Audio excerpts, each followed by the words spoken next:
Hey physics, how's it going? I'm doing very well, thank you. Just popped on the kids to bed.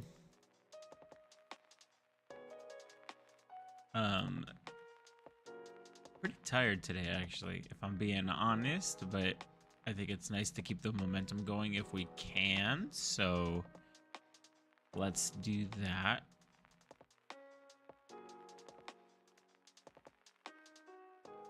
Have this to-do list here.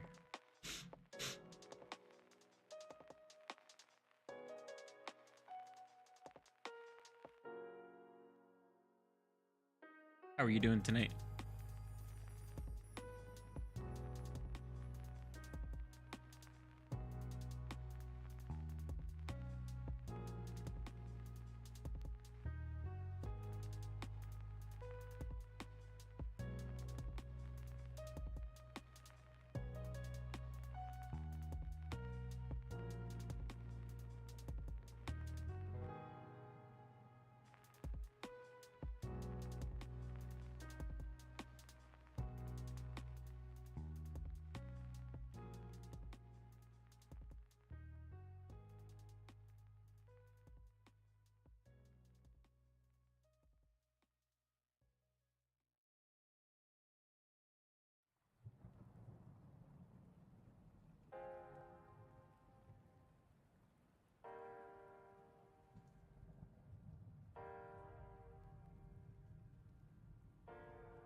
Spent some time tonight trying to set up our online store. We've mostly been selling in person, but we want to expand online orders very soon. Very cool. Hope that works out for you. I know it can be a little slow to start, but I think it's gonna pay off when you nail it for sure.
We're in a growth phase right now where our capacity, we filled our capacity and we're expanding it, so we'll need more customers soon. Ah, very cool. It's the scary, risky phase, but exciting. The potential.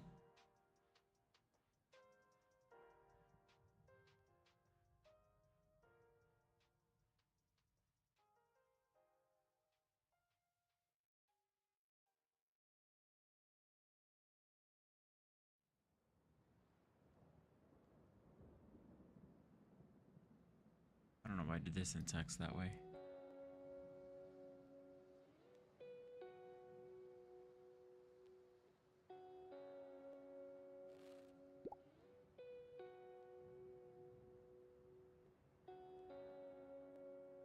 Where's the coins.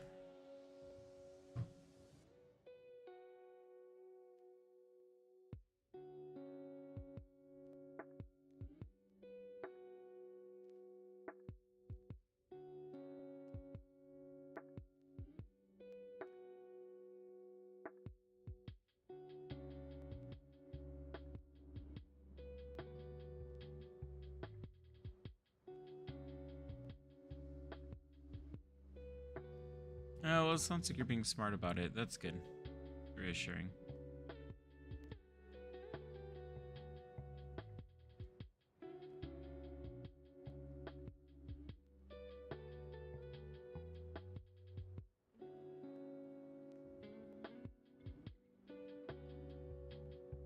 Very cool. You must be excited.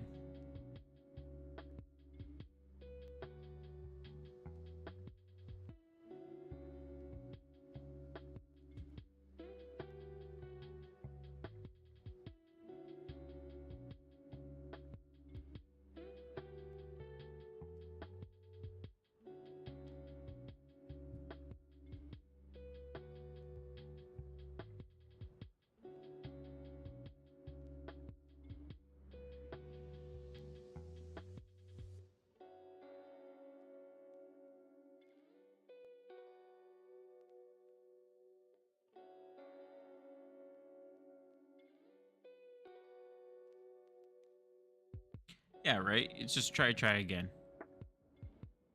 The trick to being a successful business, I think, is to be able to be flexible when you take those risks, not to tank yourself.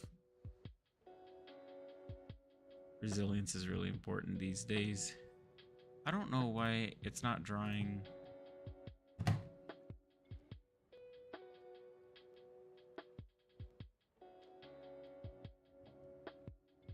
Oh, I did it. I changed it to end step. That's so ridiculous.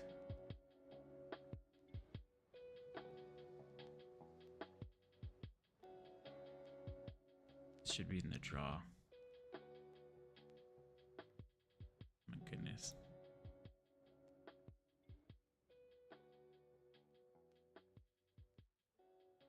Nice. So now we have this coin.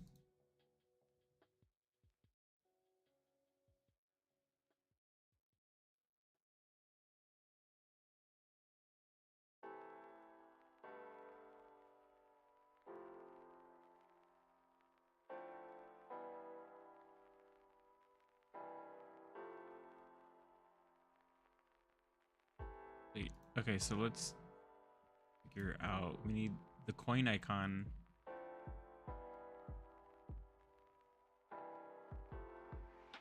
Is it just gonna appear here?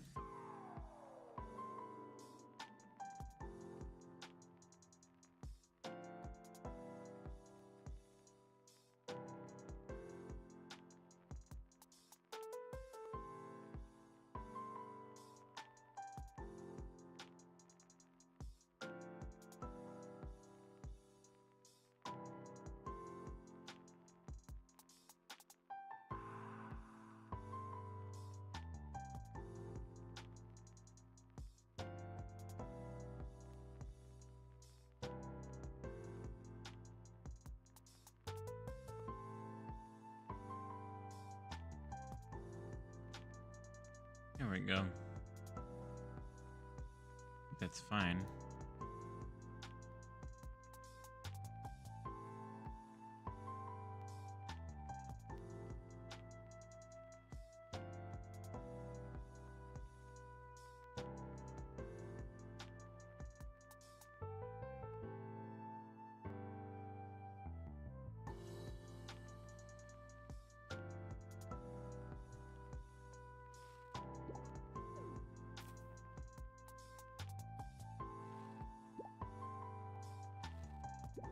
There we go. Really simple coin counter.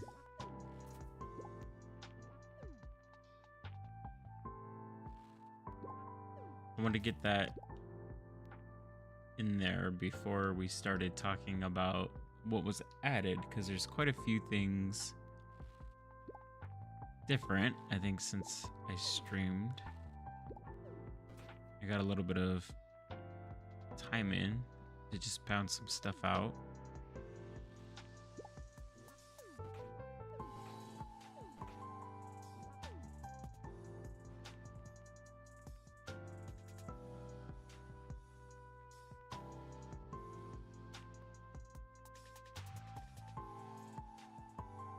So let's do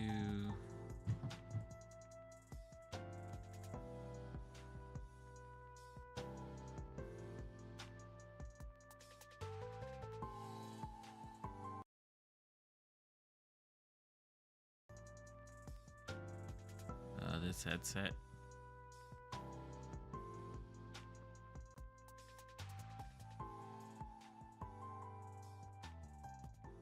Purple present, thanks. We made it back. We made it happen again.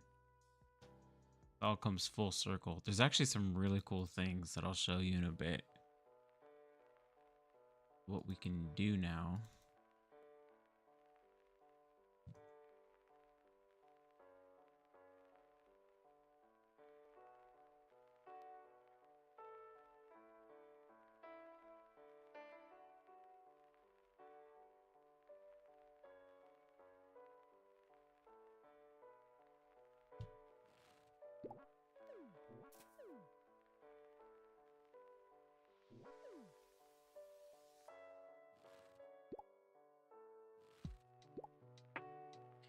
I actually don't know if I'll put the inventory in this demo.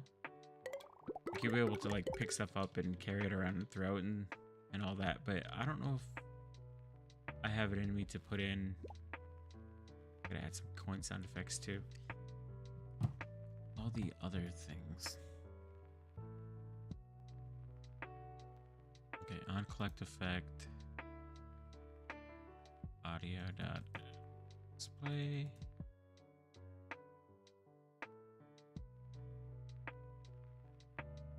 Coin, and then coin collect.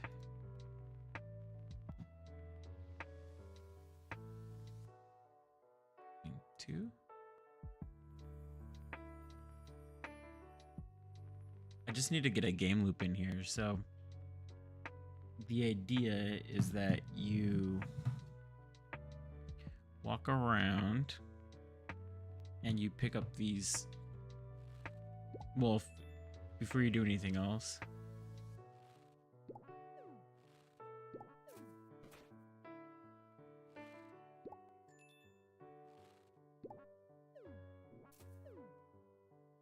pretty good. Nice. You collect coins and you put the coins into the vending machine. It gives you new items to decorate with. But if you don't have like a way actively of making money, these snow piles just appear on the screen. I think there's like 4 at a time or something like that. You can see them, they pop up. Sometimes they're close to each other, sometimes they're far away. They just spawn randomly throughout the stage. They'll either have a snowball in it or they'll have a 1 in 3 chance of having a coin.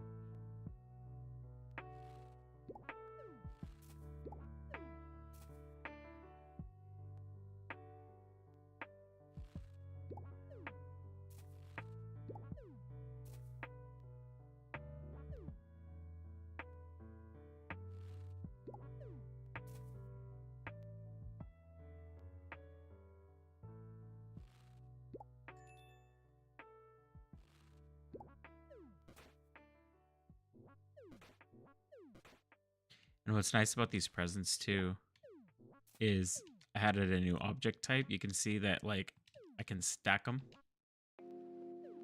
and then I can use them as platforms, and I can pick them up and throw them. So they're like little movable platforms. But I did the same thing. I thought it'd be cool to do like for when I build the snowman. You can put the hat, you know, on the 2 stacked snowballs and it turns into a snowman. But it's also interesting because you can collect a lot of these snow pieces and kind of make like an igloo out of it. I thought was pretty cool. So if you lay them softly, you can see the pieces like stacked together. You can make some interesting structures that way.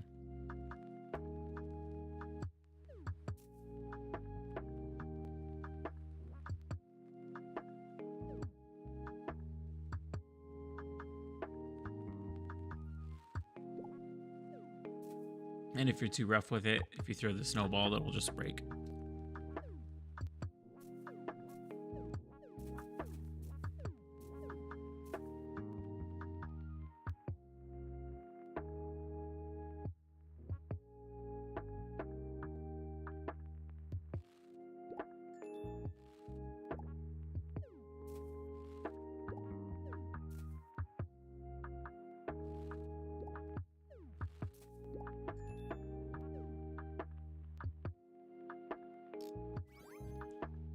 Cool. So now I will have it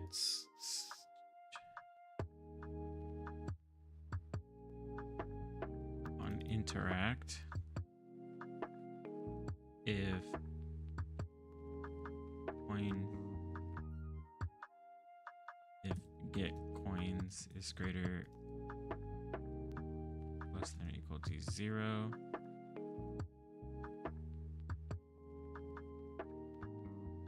Return.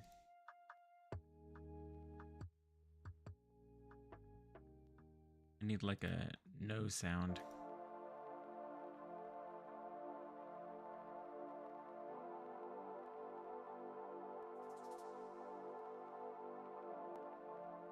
Look at all this. I need to seriously fix this.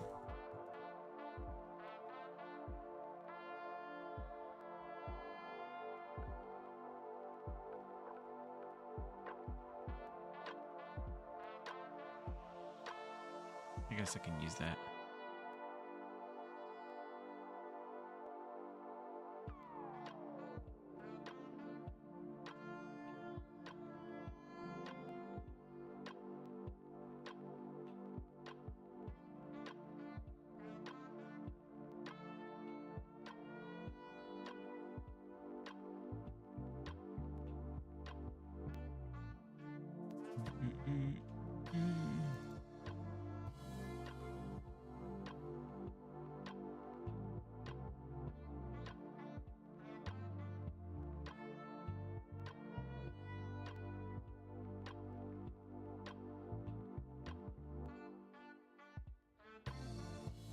So it should give, if I have 0 coins, it should give me like a deny noise and kind of shake, and which it does.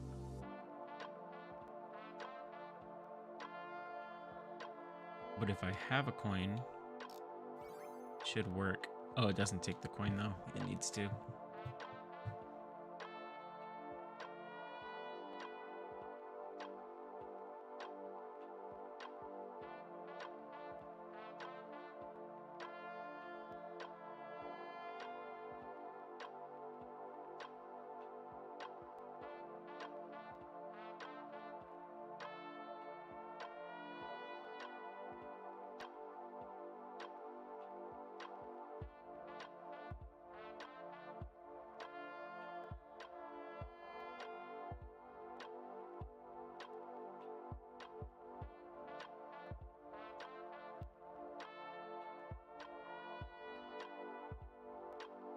All right, we've got our first stab at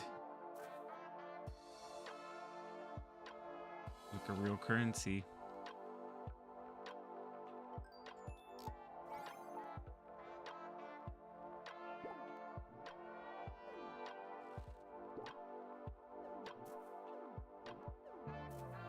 It's kind of cool. It's the first time like I put in something to deny me, like just testing to get like unlimited anything that I want. It really turns it into a game at that point, right?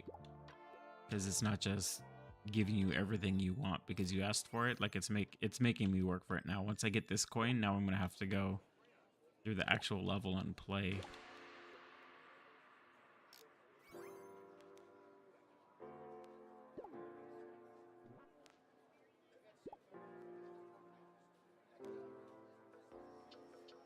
Sorry, bub. You need coins.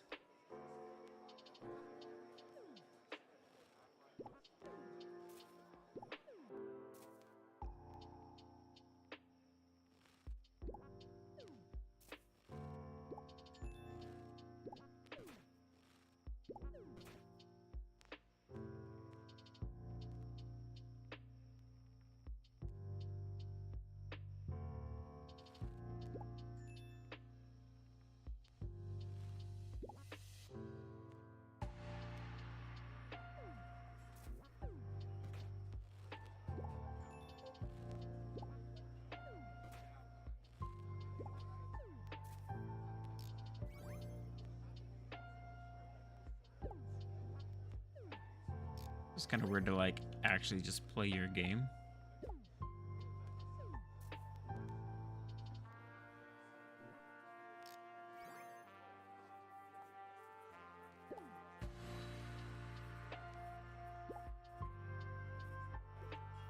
Look, I never thought of making giving the turnip house a roof, but it looks actually pretty good, and I like how the part comes off the top.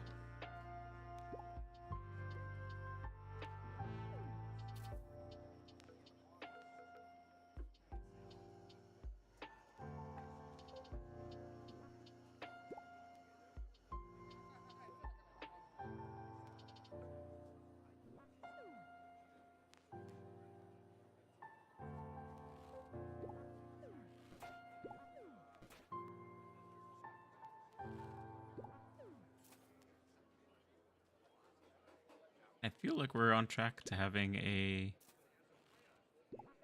Christmas demo. Right? Just a really very small slice of what the game might be like. Being able to rearrange elements, collect different things. Need to add some NPCs just to give it some flavor. Like all the mechanics are in, I think. Every time I want to add something, I'm programming much less each time.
So funny, it feels way more precious now when you're being forced to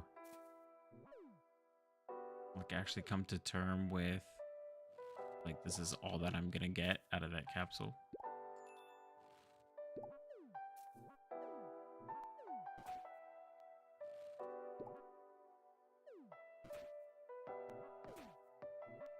Also, there's a lot of elements that aren't added to the capsules yet that I need to put in there.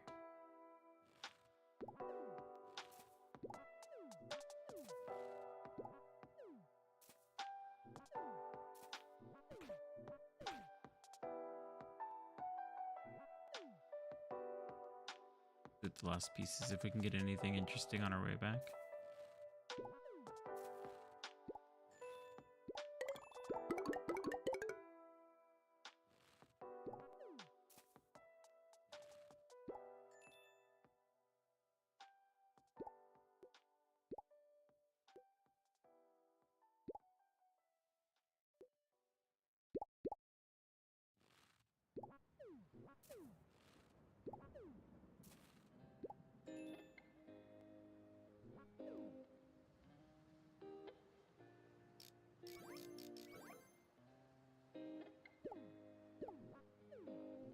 Problem with a lot of this stuff is I didn't turn it into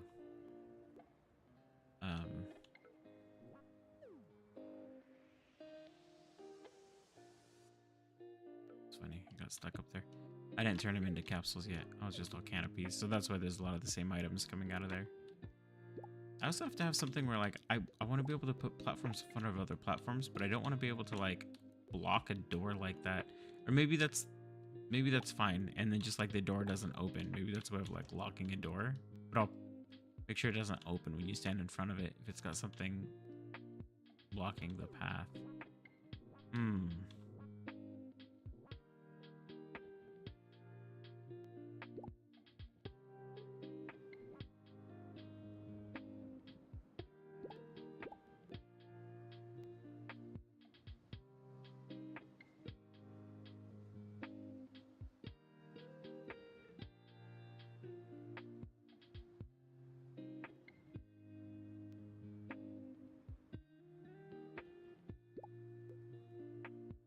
Interesting. Okay, so maybe that's the next thing is we add a lot of those items into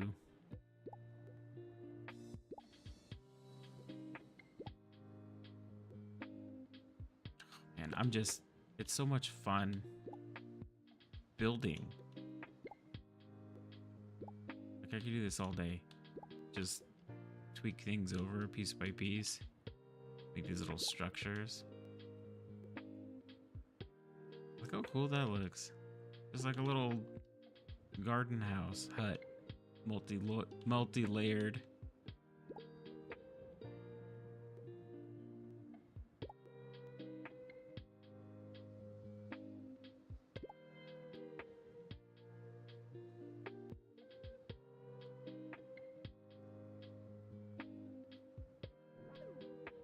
So cool. All right, so let's add more things as items here. So first thing we'll need to do is to spend some time in our file.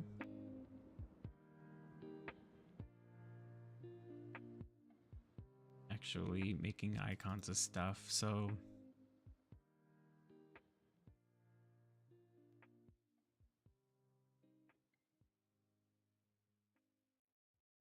how do I... Ooh, can I actually do something like this?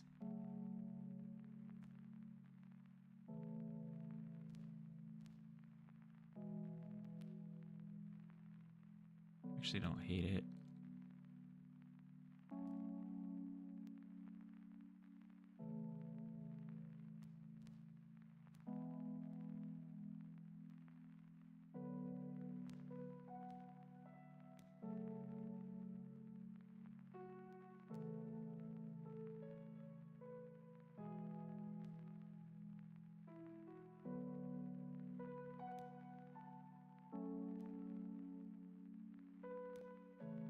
Maybe I just need to open up the sides. Or maybe...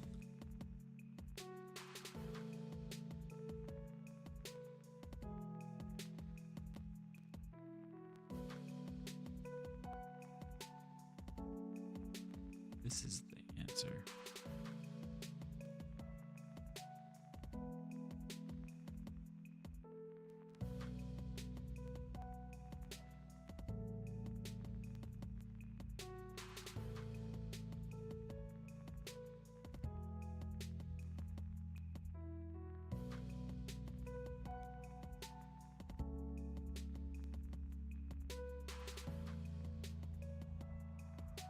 I like it. I also have this one. This one likely won't be in the demo. While I'm here, I'll still give it some love.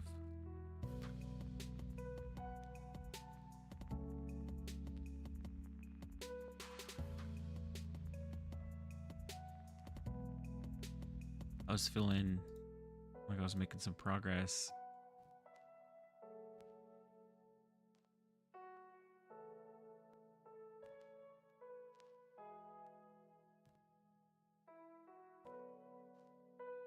On some of these block types.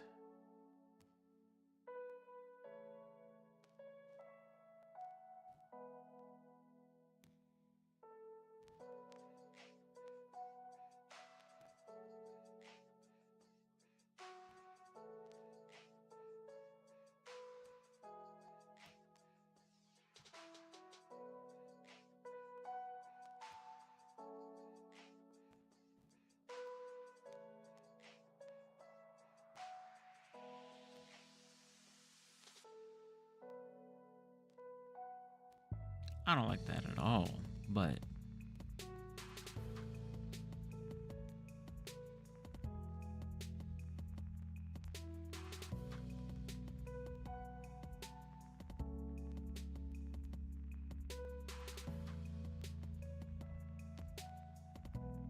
that one might be okay.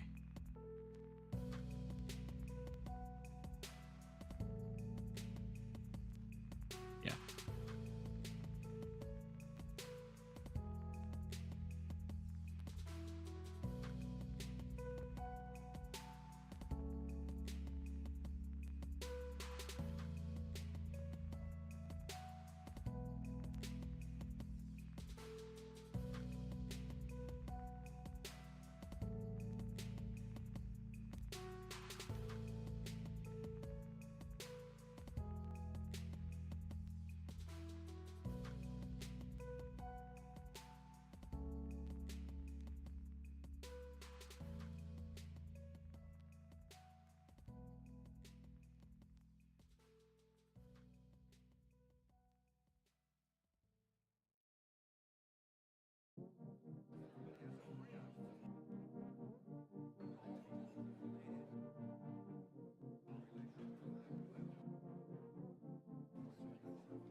That one's up too high.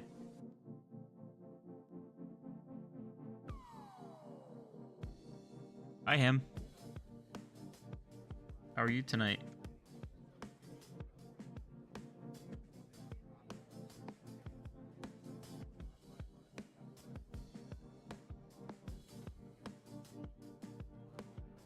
Good to see you. Good to see you.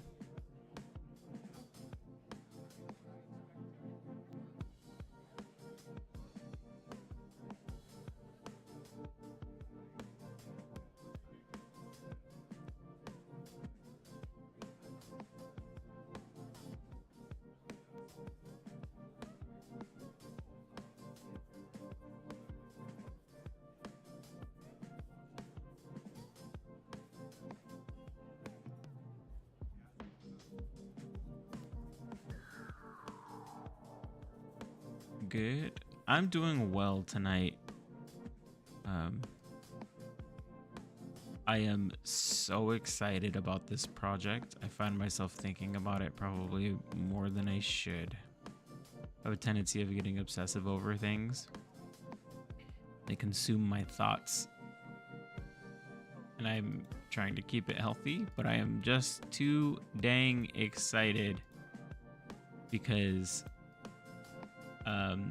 I've just really hit a stride with things. I don't want to lose momentum, and I love how everything's turning out. It's so much fun. So things are going well.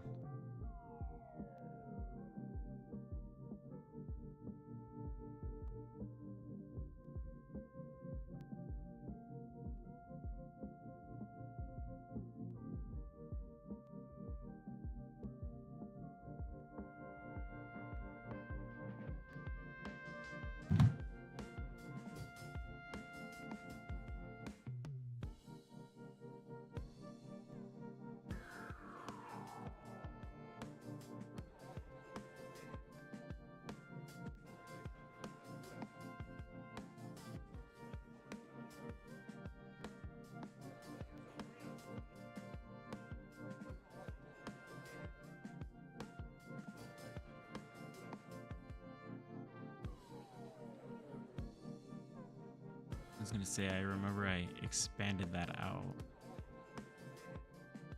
Oh yeah, the sign. The sign is a really good one. I love the sign. The sign piece. Which one is it though? This one.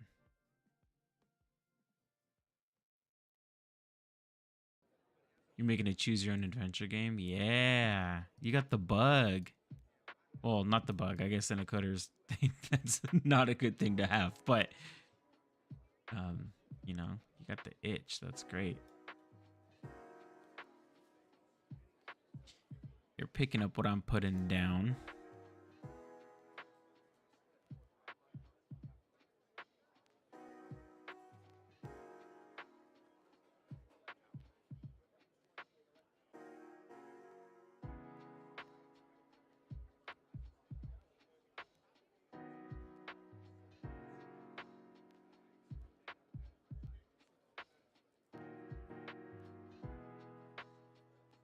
There we go. All right, all right, all right.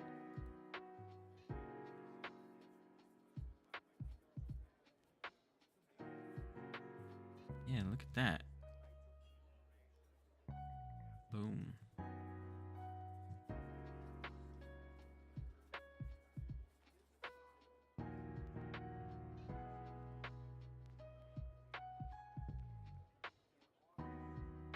Just nailing these out. Oh yeah, I added a bush with holly. I couldn't quite get it right, so it was kind of frustrating me. So I was like, I'll move on to that. But I think having the holly bushes would be nice. I guess I could just look at the level and see what there is to add.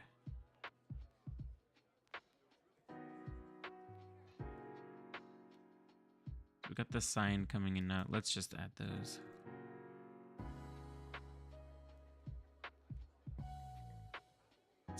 I'm gonna skip the bear statue for this demo. Sorry guys. Anyone who's looking forward to the bear statue is gonna have to wait. I'm not in love with it yet. I like it. I know it could be better implemented. Store sign equals new decor. Store sign. SPR.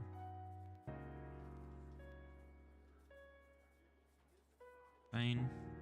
OBJ sign. SPR sign icon.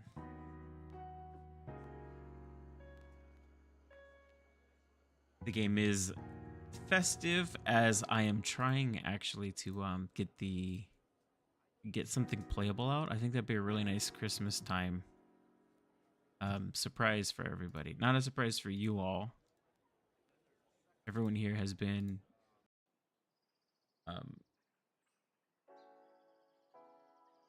it's been really humbling having so many familiar faces come in day out, just watch me make this silly little game.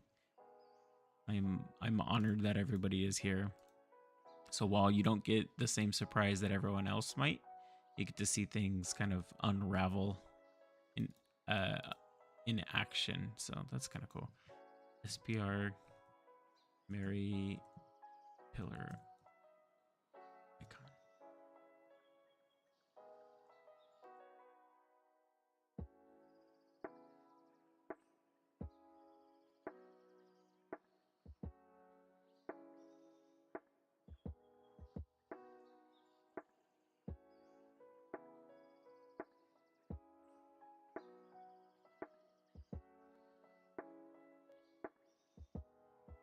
So thank you all.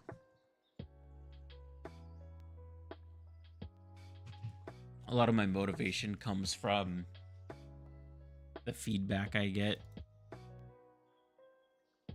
So this helps me a ton, keeping me motivated. If all you guys, if all it takes is just for you guys showing up to show me support, then I think that's enough for me to, you know, continue.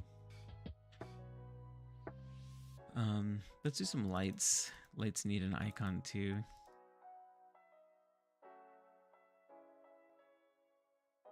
Kind of funny because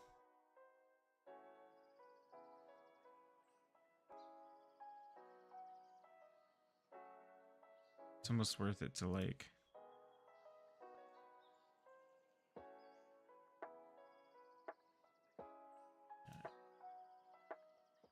they're so small, I might as well just overlap them, you know?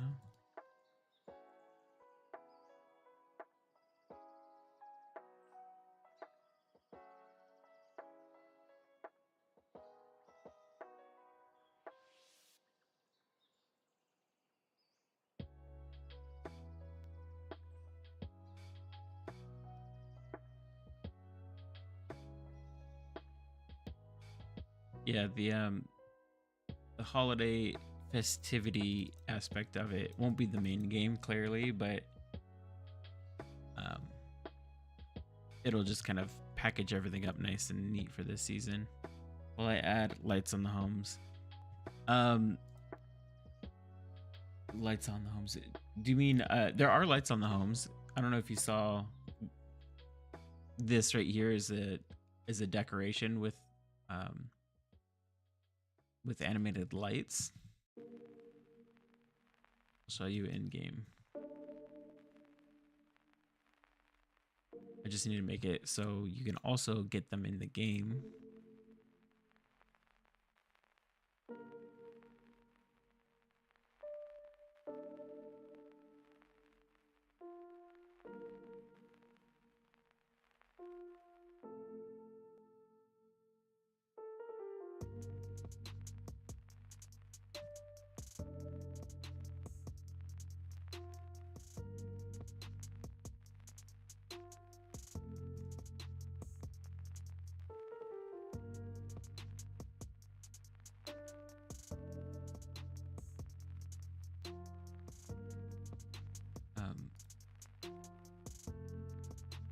I'll show you because I think now some of those items will appear, but you see the houses here? It's got the lights on the houses. Are you talking about like the internal lights or even like an actual lighting? I don't have an actual lighting system on here. I will eventually. It's not part of the scope of this demo though. Gotta pick and choose my battles, you know?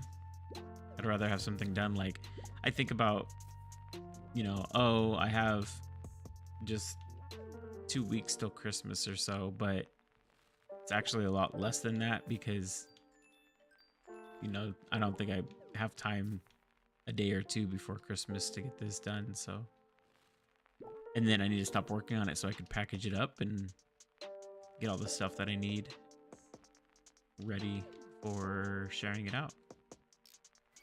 Bug fixes, all that.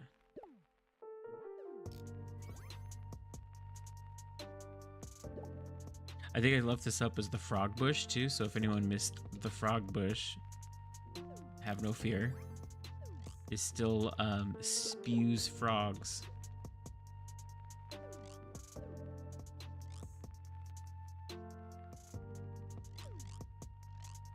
This is life. Hey, awesome with ego. How's it going? Good to see ya.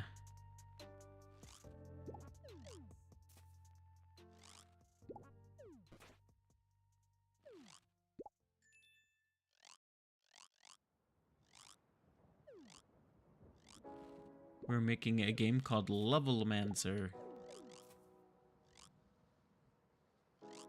The 2D platform where you build your own levels and make new friends in your quest to become the ultimate Levelmancer. Nice to meet you. Welcome to our colorful cast of characters. We're collecting quite a little regular showing here of everybody.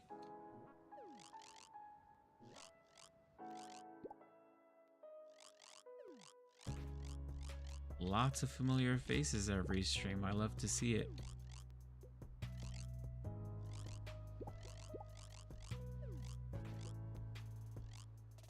After I get this loaded, I'd like to spend a little bit of time back into the community getting a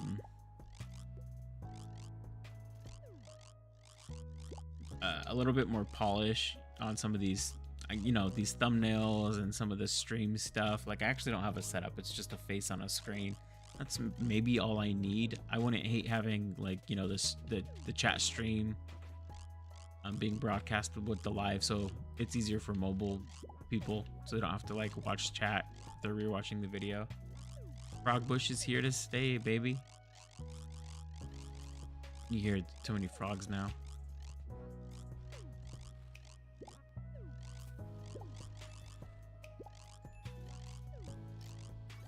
I need to have more ways of earning coins then, also.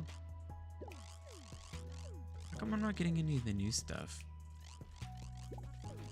I should be able to get it.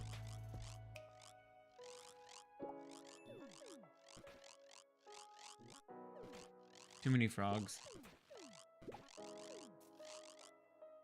You're watching videos how to make 2D games? I'm just curious, are you looking to make them in GameMaker? I'm wondering why I showed up in that algorithm. I'm happy you're here. I'm just curious.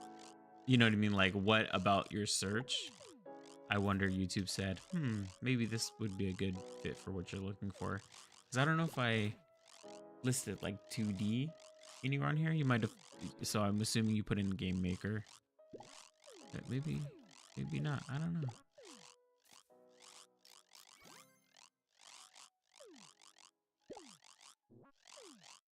Frog bush.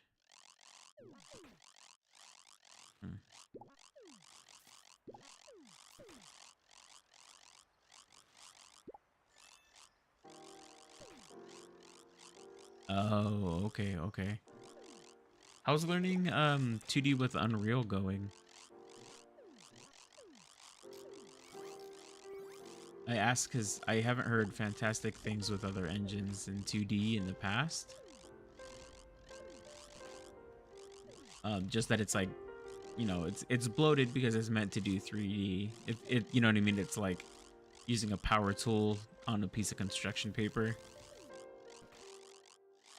But if you're looking to go into like AAA development, like Unreal is the one to use for sure.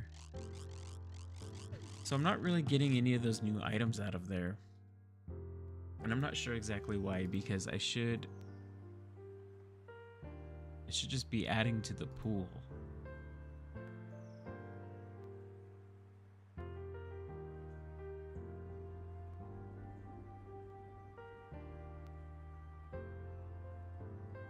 It seems fairly easy. Yeah.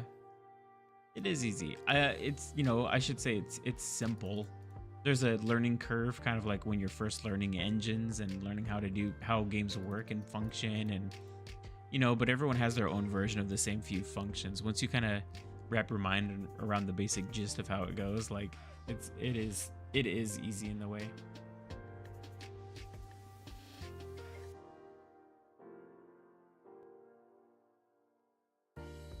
Yeah, see, it's getting random decor types.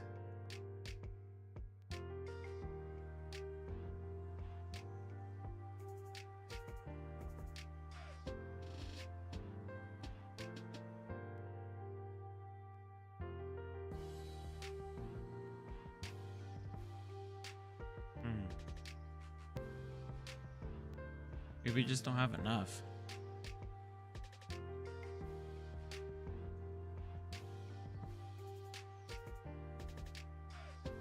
The game you want to make is a 2D, 3D game? You mean like 3D models in a 2D movement? Like a 3D space, but locked in a 2D position? Because if so, that's just 3D. I don't know if there's a ton of overlap that way. When you get these... Oh, okay. Yeah, well... Yeah, I think you're still on 3D. In that case, I would say Unreal is the solution for you. Unless you're using like sprites and stuff. If you're actually using like models and meshes, then I think it's a no contest for Unreal. That's GG.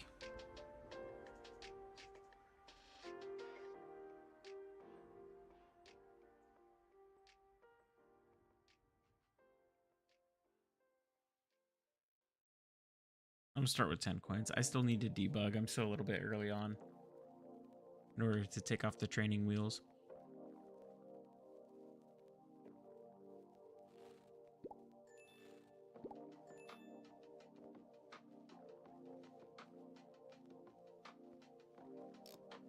I just want one of the new festive items. That way I know, like,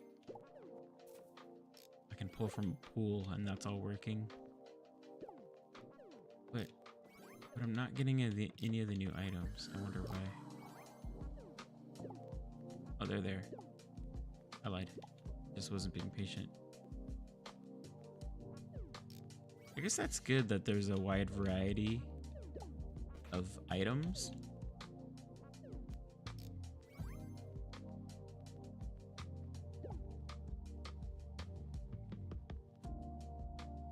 hopes are higher than Snoop Dogg at a Wiz concert.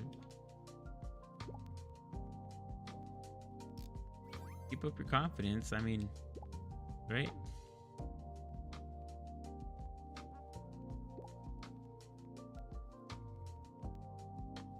Maybe it will be an extremely easy journey for you. It is absolutely possible.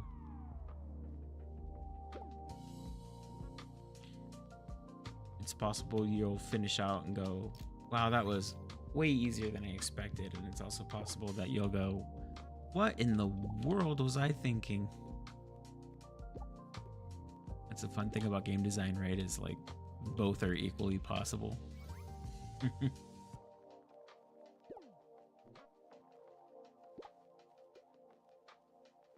Or like maybe you have like an incredibly easy time and then you'll have like one big issue that just grinds you to a halt. Those are always fun.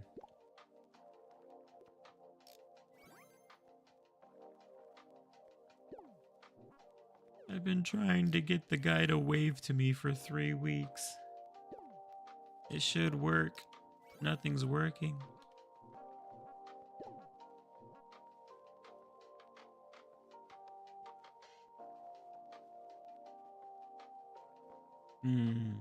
That's good. I'm glad you're doing the manual, and I also hope you are doing things in Unreal and GameMaker just as much or more than you're reading about. Because I would say it's more important to do than it is to read when it comes to learning a game engine. Look, I made like a little hut. It's so cute. It's like a little ski hut. Yes, you are. That's good.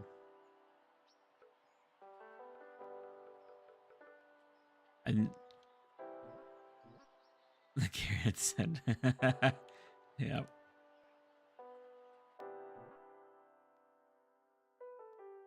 Eat your carrots.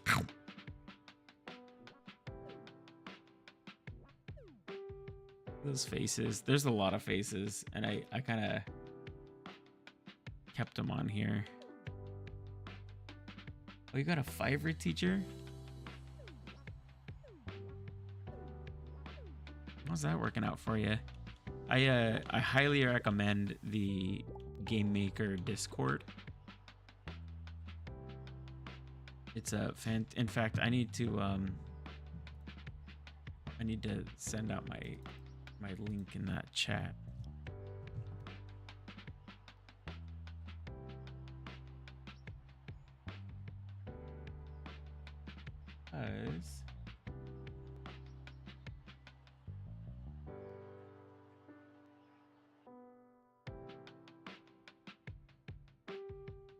I love the folks I get from there. One moment.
I just, sometimes I don't put it on there intentionally because I don't want to spam on Discord. Like if you scroll up a little bit, like it's me a lot. So I'm like, I'll do it whenever I have like significant progress or every few days. Sorry, I missed a couple. What is your favorite thing about GameMaker? My favorite thing about GameMaker is how quickly you can get a prototype for a new game up and running. Sometimes like it takes a while to like actually start the first version of your game that's playable with something moving around on screen. Like the setup takes some time. Most game engines are getting much better about it, but GameMaker can give you like full prototypes pretty quickly.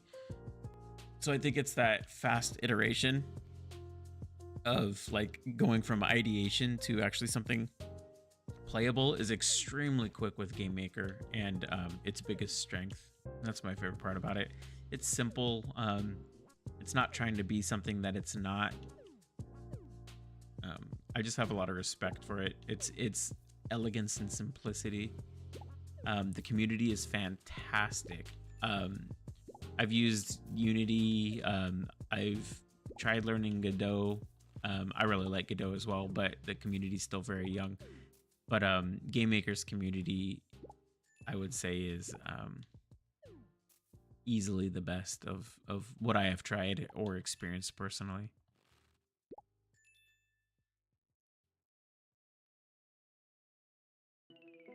Your teacher and I start Sunday. Cool. Let me know how it goes. I'm curious. Whenever I need help, I go to the GameMaker Discord in the help channels. They're extremely helpful, and just about every question I've ever had has been answered there relatively quickly. A lot of generous helpers there who will dedicate their time to get you what you need. Yeah, you know, was interesting, Monkey. Hey, good to see you, by the way. Sorry, I don't put two and two together. I read your message earlier. I didn't realize it was you. Hi, how's it going? I put this stuff together today, and I didn't add a whole lot mechanically. I just kind of like put it together in a cohesive level where I added these different things, and I added the one thing that I did add were these present items. It's a new item type. It's just an item, but it's also a platform. But what's unique about these is you can even see it like with these snow pieces too. You can pick them up and throw them, and if you set them down gently, you can actually build with them. So if you want to make an igloo, like, nothing's stopping you. And I thought that was a really cool kind of thing to add. If you throw it too hard, they'll break, like you see there. The presents are fine. Have I ever tried GameMaker? Yeah, actually I have. I actually started with RPG Maker 95 was my very first like intro to game development. And then I used RPG Maker 2000 and then RPG Maker 2003, and I was making Zelda fan games. Like a lot of us start making fan games, right? I want to make a Zelda game, and in RPG Maker at the time you were locked to the grid. And to make a Zelda game, you weren't on the grid, so I moved to GameMaker where I can make my Zelda fan games with better movement code. And, you know, eventually, when everyone gets more serious about game development, you stop doing those fan art, the fan games, and start doing your own projects. And that's how I came to be in GameMaker. Hey, Sahan, how's it going?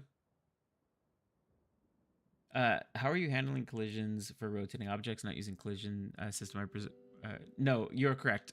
I'm not using physics engines.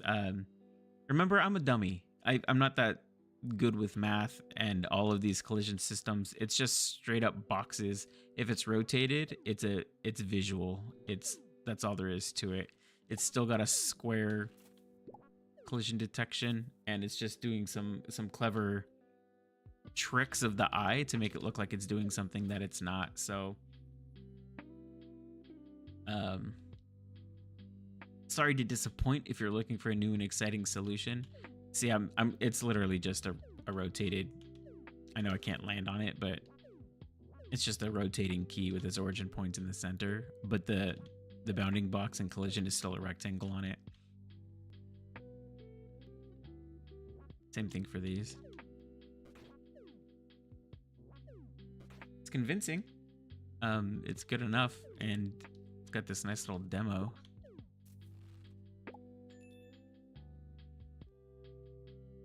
One day, I'm sure if this blows up, I'll need some better tricks. But until then, I think this is just fine. I can multi-layer up these like jump through platforms and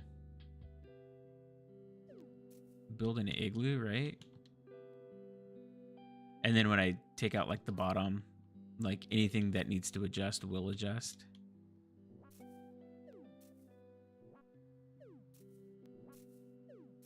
Super cool. Thanks. Oh, the snow going around. Can I tell you, this is just the the Windy Woods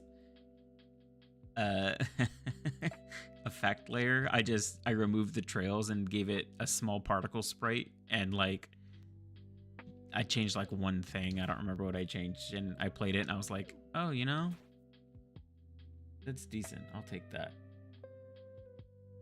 You toss the box up, land on it midair, and toss it back up and repeat. No, because watch what happens if I toss the box in the air. Oops, the box. I have this glitch when I open up a door when I'm holding an item. The item disappears. Check this out. If I throw it up and land, it actually hits me on the head. Oh yeah, you know what though? I can, if it's on the way down already. Yeah, do you see it hits a landing animation? So yeah, maybe I could. I don't see why you would want. Oh yeah, I can. Look at that. Free double jump. In a game like this though, yeah, you totally can. Look.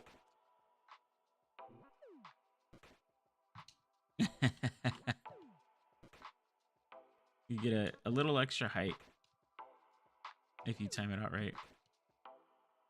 Pretty funny. I'm gonna leave it in, and I'll tell you why. Because if you really, in a game like this, if you really wanted to get like extra height in your jump, I don't care. Like you can, but it'd be easier just to like, oh, put a temporary something up from your inventory, and then like when you're done with it, just put it back. Right? So it's like, I don't know if there's like exploits in the movement that I would care about to fix, because like I don't care how you play the game. I don't care how you get around. Like if you really wanted to, you could build a whole platform to get you to that next step up. So if you want to be creative and just throw a box and catch it with your face, and that's how you, oh look, you could put the lights on the arm of the shop. That's cool. Then who am I to tell you how to enjoy this game? You know, go for it.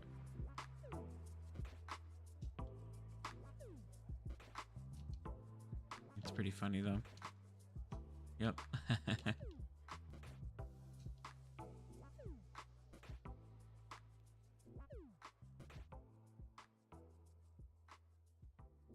Timing's pretty tricky.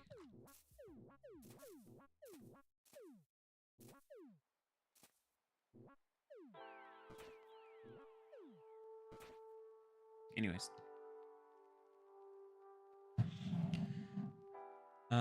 One thing that I haven't seen is that pillar. Maybe it's just there's so many items that it just hasn't come up yet.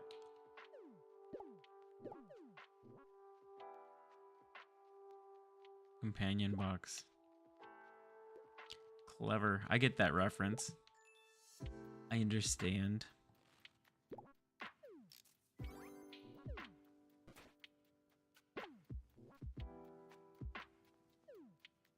What?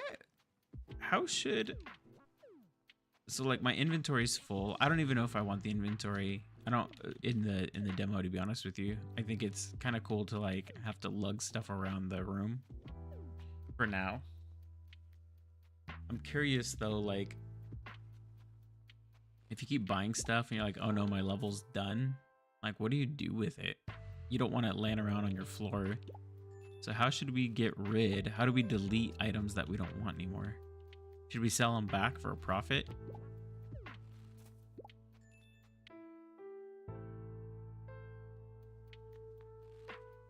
You know what we could do, which might be pretty funny with our sense of humor, is do you remember how like we had the frogs? And we could just throw them back into the bushes. What if like this guy was like, hey, if you have any items that you don't want, we'll just like throw it in a bush or something. Like he'll just mention it casually, but in order to delete stuff, maybe you actually have to. Oh, look, I got the bush. Maybe you actually just throw it in the bushes.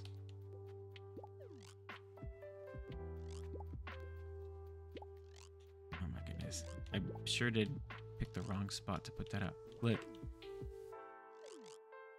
I think you can just throw stuff in the bushes, right? Is it going over? The heck? Oh, it's only the frogs that can go in. But what if you just, yeah, see, like, to get rid of the frogs, you gotta throw it in the bushes. Is that what we should do for everything else? Is just like, throw it in the bushes. If you don't want it, throw it in the bushes. Might be kind of funny. It'd have to be like a special, like the trash bush. Go throw it in the trash bush. And there'll be like a little bush with a, like a warning sign. And it's like the only bush that eats your items. Everyone puts their trash in the trash bush. Yeet it into the sun. You know what's funny about that is if you get enough air here. Check this out. You could actually yeet stuff into the sun. That's a feature.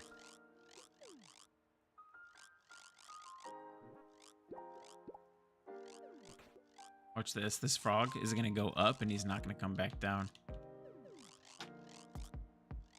You just throw it off the top of the screen. And there's some logic and code that says if the instance somehow makes it off the screen, like don't come back. And it's supposed to be like, and its Y position is less than or is greater than the bottom of the room. But because it's just detecting when it's gone, like you just yeet stuff off the top and it's gone forever. Bye, frogs. Space frogs.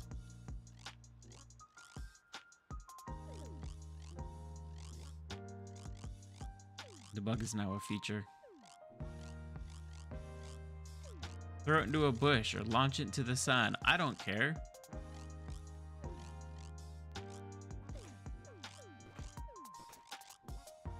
I like how they just slam into each other though. These dumb frogs.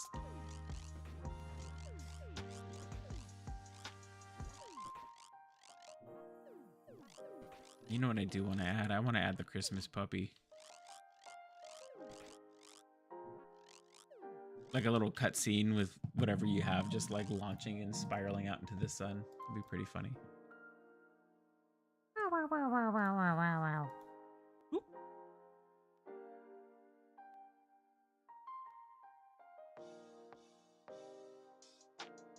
Okay, I've got a sign. I didn't add the wreath, but I was working on it. I couldn't get a design that I liked. I liked the bow, but I wasn't super impressed with the rest of it. So long, King Bowser. The bell needs to be a thing. Oh, this, hey, actually, let me show you. Let's add this, because this was something that I did add today. And I wanted to show everybody and get everyone's thoughts, because it's kind of a new concept in a way. Okay, so we got these snow blocks, right? Yeah. GameMaker, I hate when you add something. It like, you have to add it and then keep your cursor there. Because if you move the cursor, like it teleports to your cursor as you're going back into the asset browser. Okay, so part of this game is about building elements, right? Like clearly you can see how I've been, you know, messing with building stuff and like put lights on the chimney. Why not? Like you can kind of decorate however you want, but at the end of the day, it's just a bunch of elements overlapping on a tile, right? Like nothing's telling you that this is the roof to a house. It's just a sprite that looks like a roof and you could put it down, right? If you put it next to this wall piece, then it looks like a house. Like the games right now isn't actually recognizing like this is a house.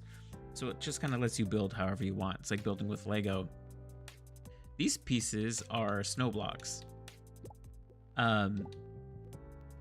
And you saw there was a few different blocks that I was working on, but what's cool about the art style is when you place them next to each other, it has, it's a 32 by 32 block base, but it has this overlap on either side.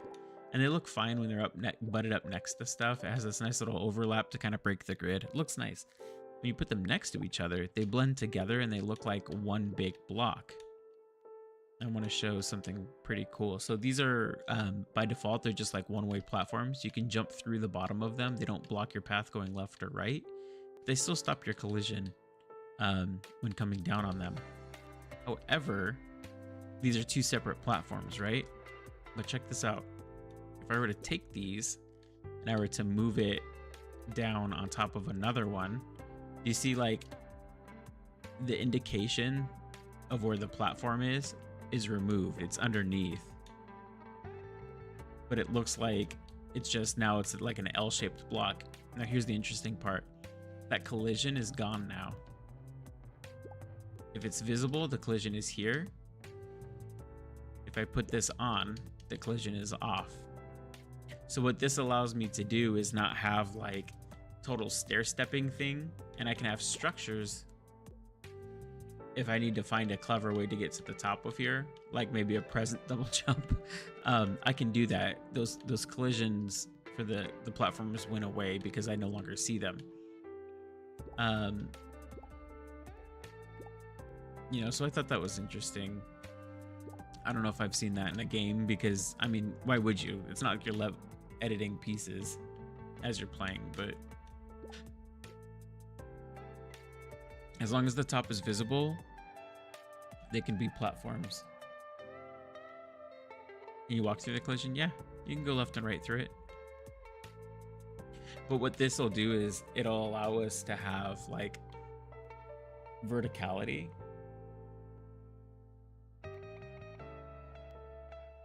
I did not realize that would be so complicated. It is and it's not. I guess that's my question with it is that intuitive to know, like, if you see the top of the platform, you can land on it.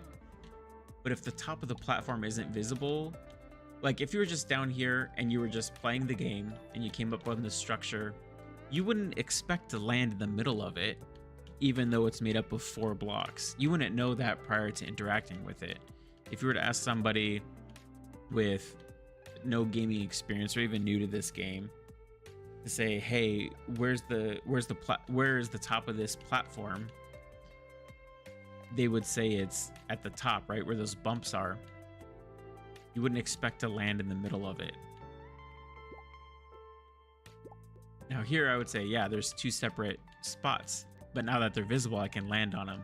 So I think it's about readability for the player and giving them the flexibility to create their own levels based on how the pieces interact with each other.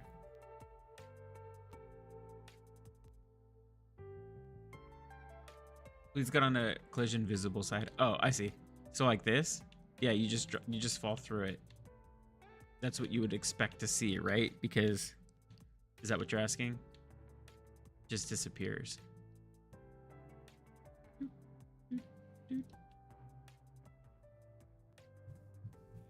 Complicated on my part. Yes and no. It was oddly simple to put in there.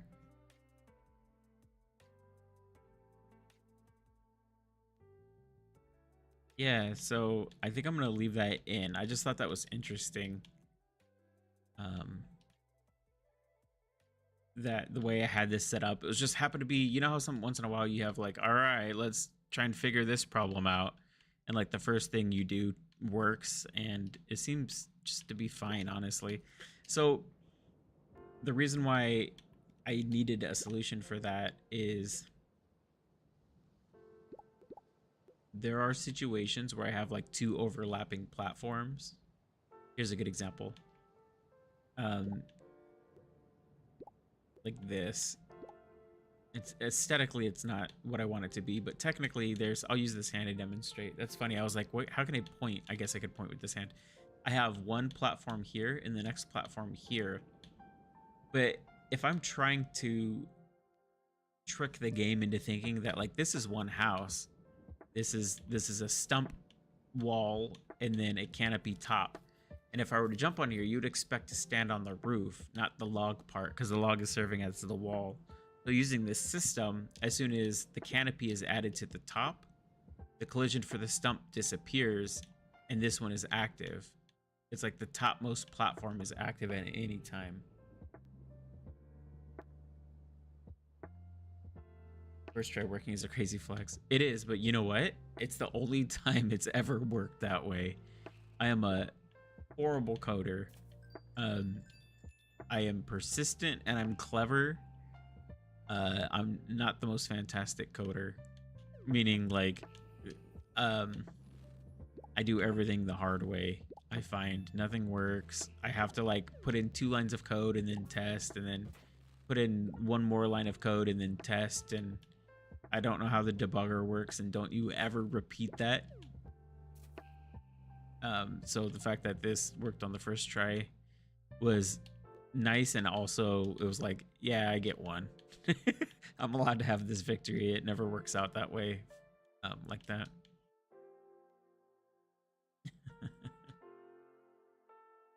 Anyways, I like those snow blocks. Those are fun.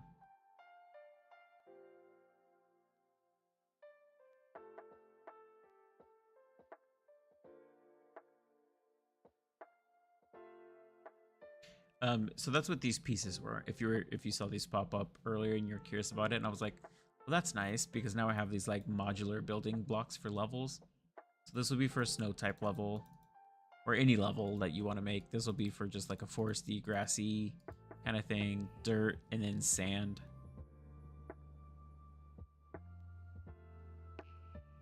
Use print to debug. I use show debug message for GameMaker, which is essentially the same thing.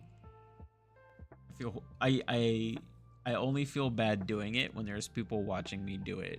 When I do it by myself, I smirk to myself and go, I deserve this. This is the method I'm comfortable with, and this is what I'm rocking. Did I add a crate? Is the crate a decoration yet? Oh, it's not. Why? That was an easy one. Items.crate equals new decor. Crate. SPR crate. OBJ crate. SPR crate icon. Oh, that's why the crate icon's not in there.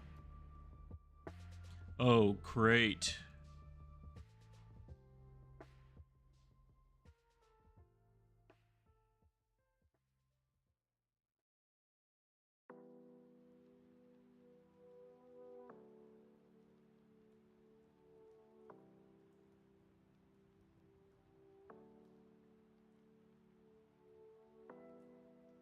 I don't think I saved the crate icon anywhere. Maybe I did.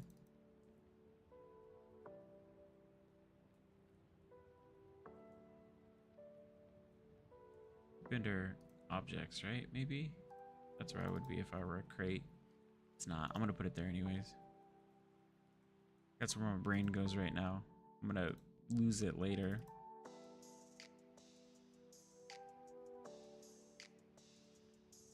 You have YouTube tutorials? I do. They're not very well organized, meaning they're just kind of like about random topics about whatever I wanted to talk about at the time. But I do have GameMaker tutorials, yeah. I'd like to do more. I want to get a game out first. There's a couple resources that I have. I started a website called GameMaker Garden with a pal named Topher. GameMaker Garden is a nice place for like what I wish I had when I first started making, when I first started learning GameMaker. They are visual representations of what some functions do or some tips and tricks. So like, you know, if I want to see like talk about angles in GameMaker, I have these nice like visual tools. Like angles are measured. It's a rotation from 0 to 360, and you can see the visual of like in GameMaker when you add 45 degrees, what that looks like, or subtract it. And it's in these nice like interactive HTML It's made in GameMaker, but it's an HTML tutorial showing an interactive example. Like, I have this tutorial about, like, let's pretend like you have this pig who throws mud, and that works fine, but see how the mud's not, like, you know, rotating with the physics. So it's showing, like, the steps in order to make that the mud look a little bit better, like it's moving in the arc of the movement, you know. And then I give some assets to say, now try it for yourself. But these quick little snippets and mini tutorials on GameMaker.garden, those are a lot of fun. I also have masharcade.com, but that's mostly was maintained. I haven't maintained it in a very long time, but it was like earnings and stuff. If you're interested in, like, how much money I'm not making doing game development, that's a fun thing to read. Because I go into, like, each month how much I earned on my assets, how many followers I got on each social media platform, what my strategies were. Did I hit my goals? Did I miss my goals? Spoiler alert, like, I miss them all the time. Yeah, I made all of those that you see there.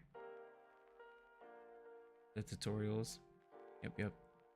If you guys want to see specific tutorials, I mean, you got a direct line to me. Just let me know. Sometimes I can make them pretty quickly. And I'm comfortable with my game making skills in GameMaker. I've been doing it for a while, and it's kind of second nature to me. I don't necessarily think about, like, an obstacle being GameMaker. I can think about things 100%, like, with the problem I'm trying to solve, not in terms of, like, how can I do this in GameMaker. It's more just like, how do I do this at all in general, because I feel like I'm fluent in GameMaker enough where that's not the obstacle anymore. School tomorrow. If I stream tomorrow, see you then. All right. Him, have a wonderful night. Thanks for stopping in again. I know your time is limited, and I appreciate your time. Thank you. You have a direct line. You're talking to me right now. I'm reading your message. I don't have a direct line.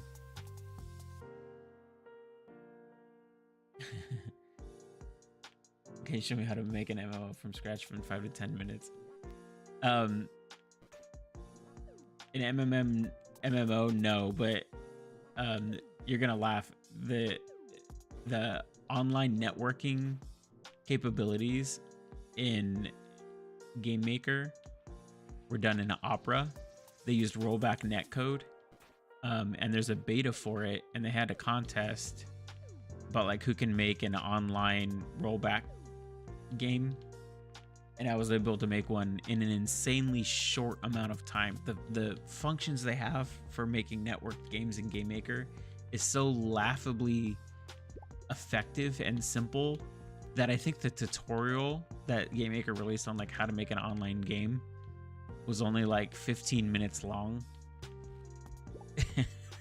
So I'm not exaggerating. You can go look it up. It's still out there, but you know, it's really simple to do. I actually won that contest too, or was one of the winners. Made an online fighting game in GameMaker using the online tools. It's a lot of fun. There are 3 games that I want to make before I die, and it's this, essentially, Levelmancer, which is like the platforming sim game that I wanted to do. I want to make a 2D fighting game, and I want to make a collectible card game.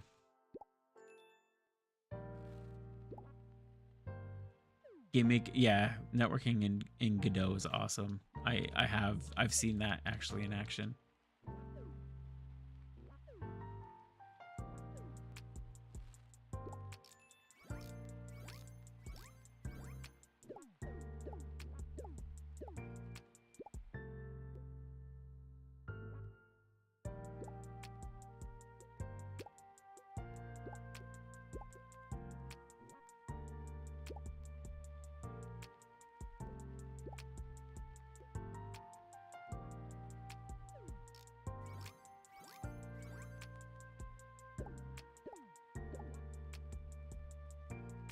Oh, look. For the sign, that's the shop sign, I think. Yeah, but it's not. I need to change the origin point of the sprite. Why is... I gotta fix the depth in some of my stuff.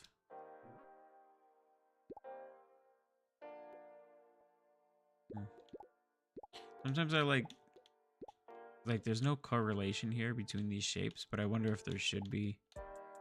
No, I think they're different enough.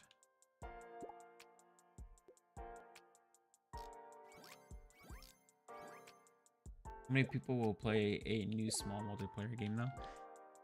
I think you'd be surprised. I can tell you how many people have played mine if you want. Should I are you interested enough where you would want to check out stats and stuff? Let me know. I can open it up and tell you how many people have played my small online multiplayer game.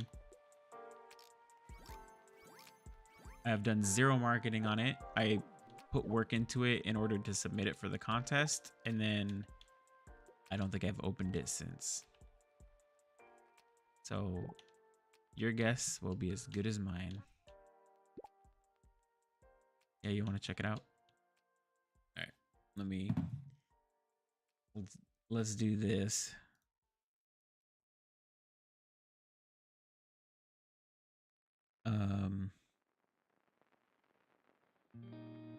Oh, what's it called? GX Games Dev Portal, maybe? GX Dev Games.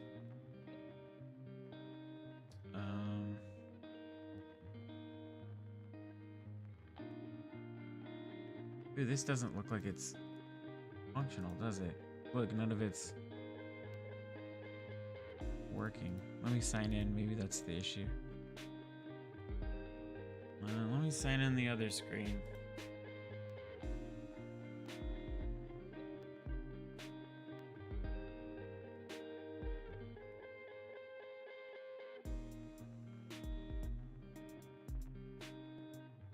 Okay, here's Kingdom Crazy. Oh, it's 4,686 plays, 33 likes. It was created on July 29th, 2022, and updated. I think I did a small bug fix in August, like almost a month later. Oh, Levelmancer. I had the original version of this. This was also in 2022. You guys want to see the prototype for Levelmancer? You have to pay to keep a published multiplayer game running though? No, the beauty of it, it was all on their servers. Like, it's all on their dime. They supplied the lobbies for it. They supply like all the features. You could spectate games. Like, everything was 100% through Opera. They footed 100% of the bill. All I had to do was use GameMaker and hit the publish button. Like, they did everything. It's a free account I have on this, on GX Games. Took $0.00.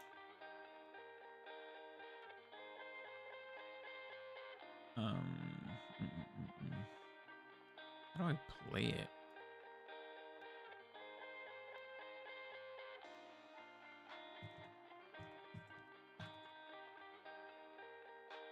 Yeah, it is crazy. It's when we were making it in GameMaker, it was one of those like, oh, this is too good to be true, right?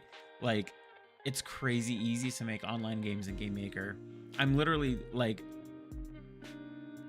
I'm almost not exaggerating when I say like, oh, it's not on here anymore because it never left beta, but there's a button here where it says visible, solid, persistent, use physics, and then there's a fifth button that said managed object, and when you click that, it made your game online. And it sounds so ridiculous, but it's absolutely true. That's what you do. You have to run like a single script and then set up the controller in a certain way. But it's seriously only like, it's like maybe 30 lines of code tops, and then your game is online. And it's all like boilerplate code. You can copy and paste it in. This is the original version of Levelmancer. Might as well talk about this while I have this open. You are the cursor, left click to interact, hold left click to grab and move, make whatever you want. You guys can play this too if you type in GX Games Levelmancer. Screenshot share your creations with Mash Arcade.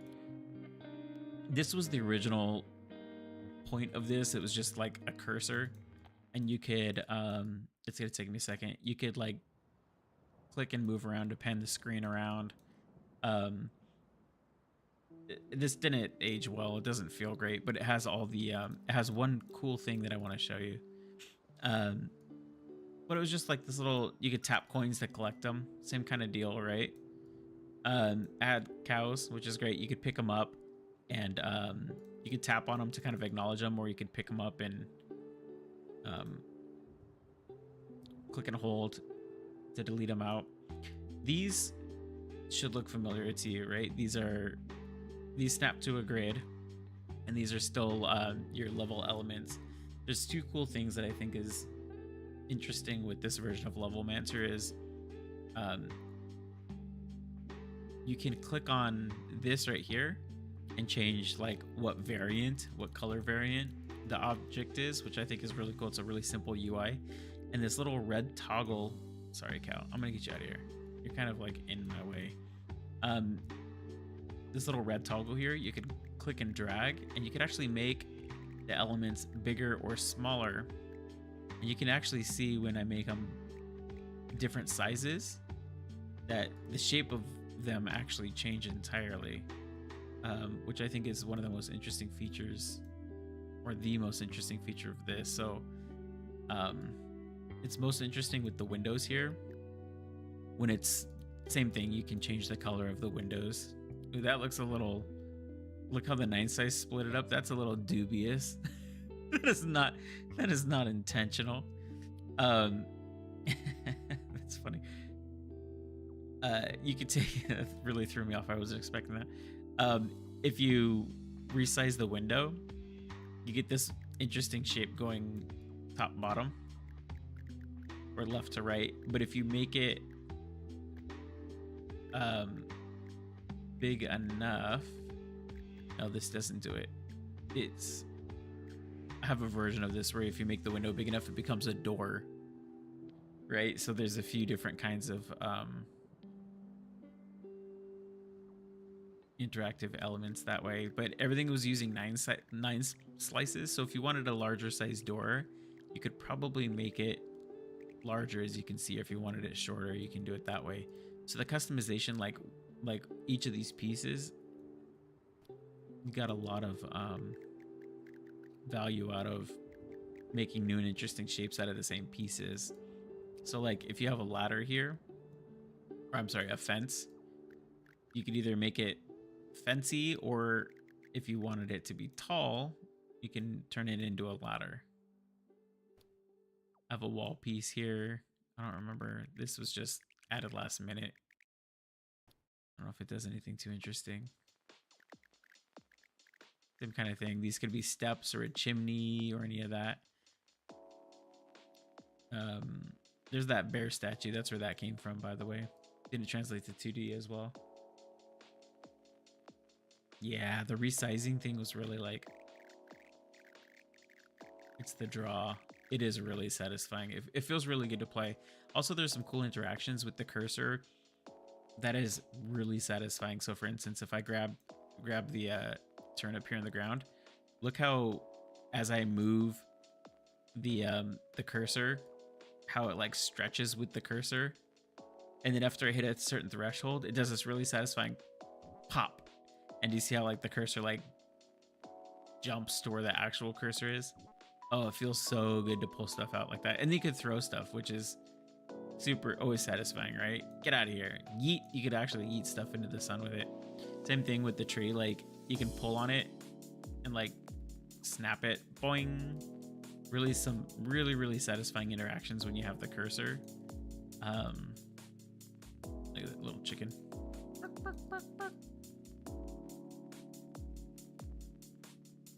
But some really cool opportunities. Oh, here's some more stuff like grass blocks, you know, some stone. The mushroom blocks are cool because the mushroom. Oh, nothing's changing. I wonder why it's not. The forms are supposed to change shape, but they're not. It's really interesting. Yeah, something's broken. This is kind of cool because like, oh, you can even flip them upside down. Something changed. Not even working as intended. You can yeah, see over here, it's flipped. Oh yeah, something's not working anymore. Whatever. But it was fun seeing like this one should look familiar to you. Stretching out all the different kind of elements here. Anyways, this was just like a little test box.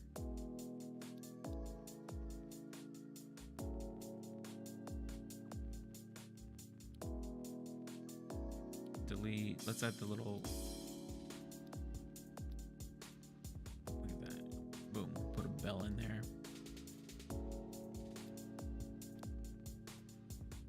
Little box you can throw and pick up. This was the original version of Level Mancer. It was meant to be like a point and click where you can just kind of like build your own stuff. Like you want pigs? You got pigs. And that has evolved into now what you see here. Hey Yosh, how's it going? Yeah, always the only time I got. I'm here. I need to make that bell longer and skinnier now that I'm looking at it. Or maybe not. The name of the game is this. Pixel art's fat and chubby. Adding a character rather than having the cursor is like, I get a lot of value and I lose a lot of value also. It's really fun to like pick at those turnips and to pick up and throw your characters around, which is why this guy now picks up and throws so much stuff to try and like get some of that satisfying juice out of those interactions with the world. But what's really hard with the character is building things as quickly as you could with the cursor, because you're just clicking and dragging from your toolbar into the level. Whereas here, like now I have to have an interface for like, how do you grab the item? How do you select the item? How do you, go from it's in this bubble, now it's in the world, now I can move it, then like how do I put it back into my toolbar? There's a lot less intuitive than just to say like pick it up with your finger and drag it to the toolbar. It's not that easy when things are in this style, but what you do get with the character is like it's way more fun to explore the world because it feels like you're in it rather than you observing it. It really makes you immersed into the world, and I think the key that I was missing was that piece, because there were so many other things that I thought were an advantage of having this as a point and click game. I think that I missed the most important thing that makes this game the most fun. So when I made the point and click version of Level Mancer, I was like, this is everything I wanted it to be, but I'm just not having fun with it. I don't really get lost in it like I do with this. So anyways, that's what Level Mancer was, and this is what Level Mancer is. And I feel really fantastic about everything about it right now. I feel like it's in a really good spot. Better than it's ever been. Shop sign icon isn't in the upper left. It should be in the center.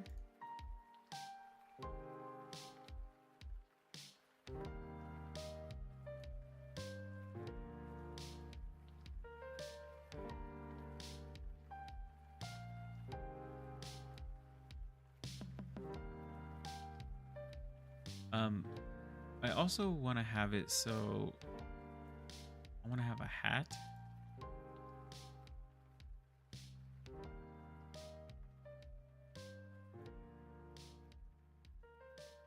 And then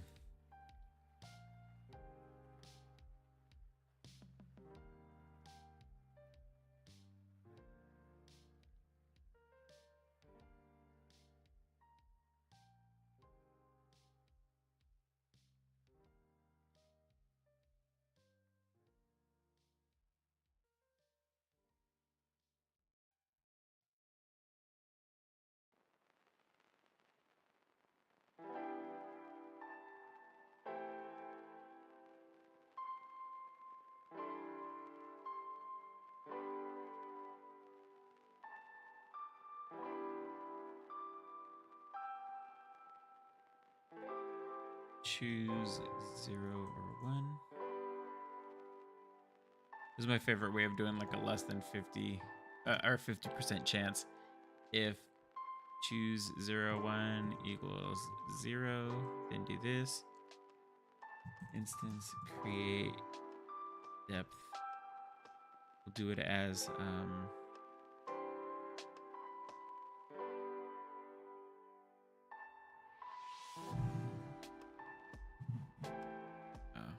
do snowman equals snowman.x snowman.bbox top snowman.depth -1 obj coin collect. Once you have a pointer in the right direction, usually it's easy to find yourself tutorials on YouTube. Yeah, that's true.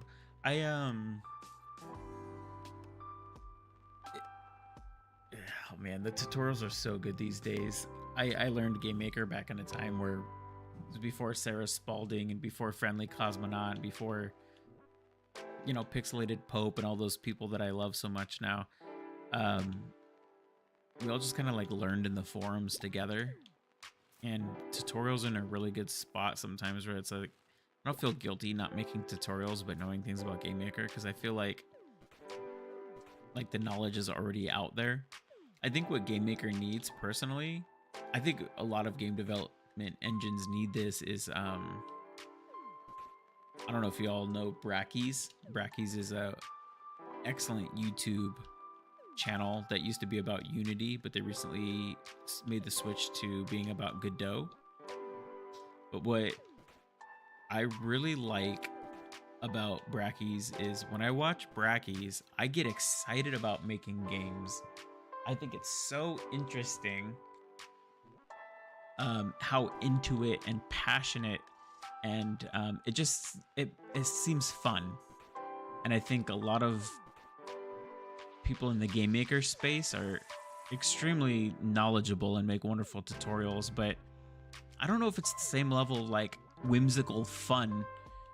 You know, it's like, are they really like enjoying this? Are they really doing what they love? They're saying they are, but you know what I mean? There's an excitement. Maybe it's like an extrovert thing that GameMaker is missing. But I don't see a lot of that. I want there to be like a community head that it just like gets hyped about making games. I would love to see that for GameMaker.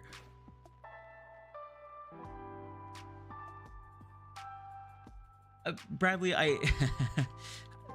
you know, that's all there is. Yeah, I don't want to say that's all there is. There's a lot of like Gen 2 Penguin does wonderful stuff. You know who my favorite, I'll say this, my favorite GameMaker YouTube is Sam Spade Dev. Makes the best GameMaker tutorials. I love Sam Spade Dev. If I believe that's the name. If you're watching, or if you don't know them, like, go give Sam Spade Dev all the stinking love, because they're the best.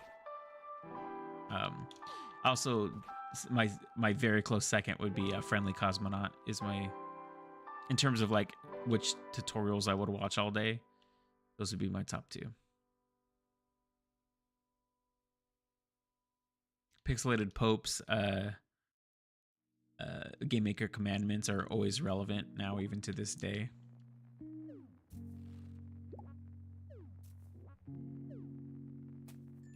Look at that. Hey, I got a coin for making a snowman. I think that's a great way of making a coin.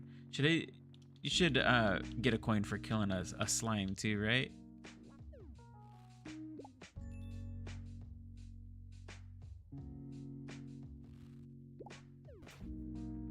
Wait, where's, oh, the hat's over here.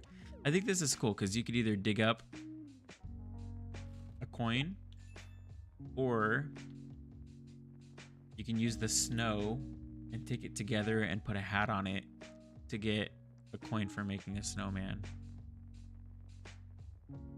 I think making a snowman is always worth a coin. I have it as a 50-50 shot, but I think it deserves.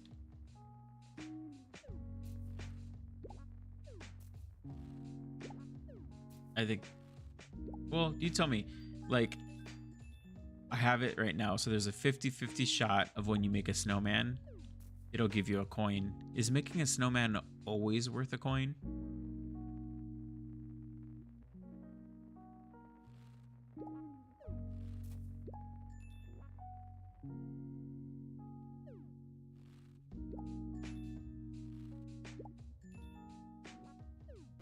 Oops. Sorry, bro.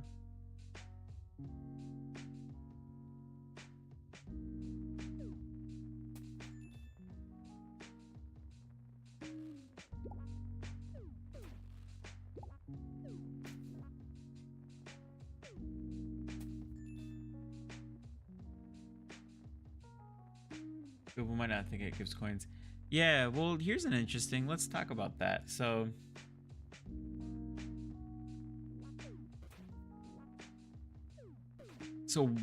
why what let's talk about that. I made the decision arbitrarily to say when you build a snowman, make a 50-50 shot of giving you a coin.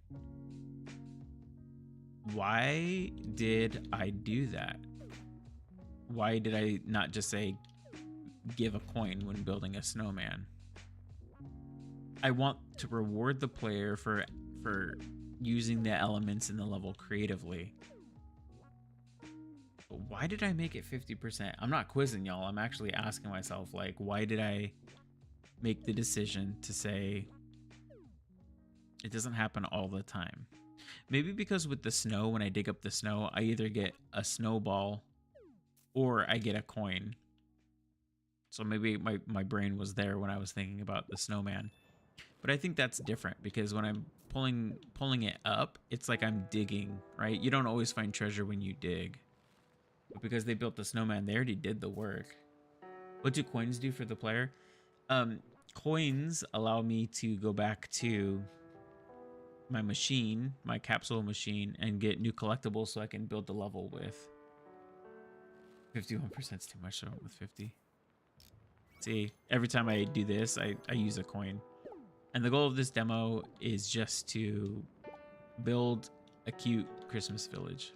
Like, that's all it is. I just want it to be really wholesome. I want everyone to get a feel for like how it controls, and I want everyone to share their levels and say, hey, show me the level you made, or like, you know, take screenshots, show me. Because I think there's a lot of creativity to be had with a few level pieces this way, using it in ways that I haven't even thought of to fuel gambling addictions.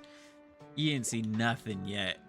There won't be microtransactions or anything, but there will be. I'm gonna lean real heavy into the capsule machine stuff. There will be rares, there will be hard to find items, there will be characters that are trapped in there that do cool things for your levels. Like you will be getting tons and tons and tons of capsules.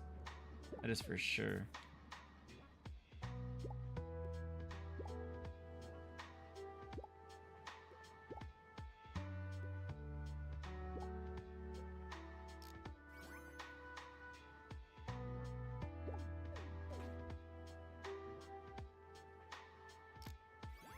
Item trading, between, not yet, not right now. Between players is what you're asking. Like, I don't want. Let me rephrase. As a first pass, I don't. This game won't be connected. I don't think, at least at this, you know, for this phase of it. I guess I'll say, I just want to get a proof of concept up. Oh my god, that's not right at all. This is actually what I was looking for. It's funny.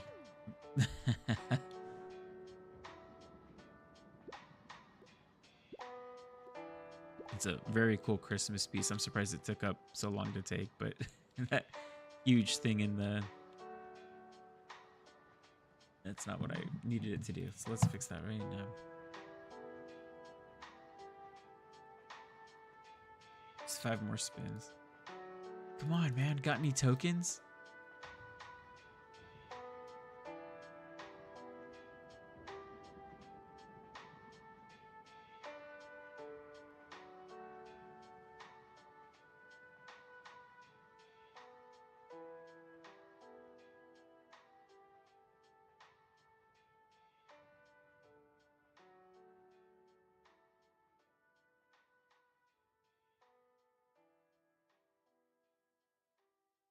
think that's all it was.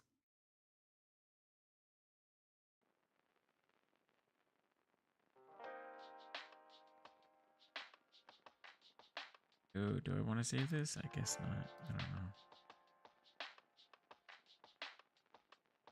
I got the scaffolding. I couldn't get these right. I made an attempt. This, looking in hindsight, this one's not horrible. This isn't right. I'm going to delete that one. Trying to make some holly as a decoration so you could just like stamp it like on the corner of stuff. Just to make it extra Christmassy, but I'll revisit that. I wasn't in love with how it was looking. Also, it'd be fun to have like a Christmas cookie that you could eat and throw around.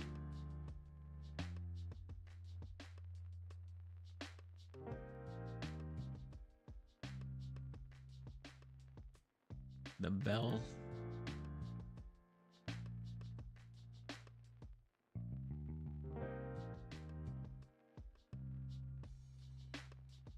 To make an icon for that.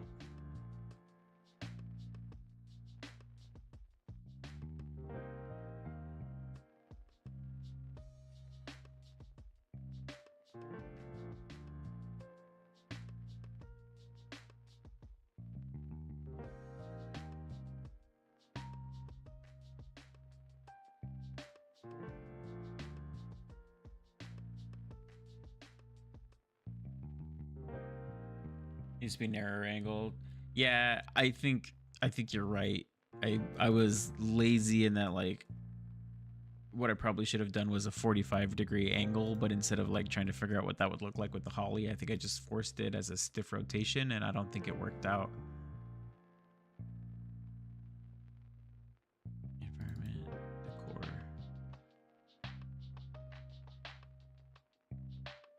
SPR, bell icon. PNG.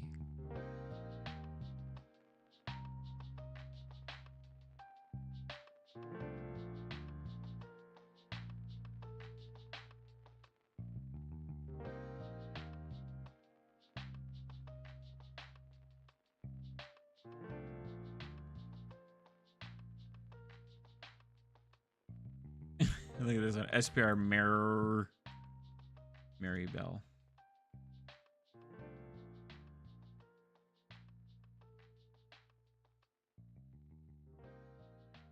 Yeah, it is easier, but it didn't work in this. I think I ran out of steam and I was like, I just want to finish doing this, but it's okay. Sometimes, you know, I make something and I think it looks good at the time, and I come back to it and I go, ugh, what was I thinking? Or sometimes on the flip side, I make something and I go, ugh, I'll come back to this later when I can make it look better. And I come back and I go, oh, you know, that doesn't look so bad. I was overthinking it, as one often does. You'll see me on here a lot. I've gotten a lot better with it. With like, I'll be in the middle of working on something and I'll go, you know, I'm gonna call that done, and I just close it out. I've gotten way better at that specifically.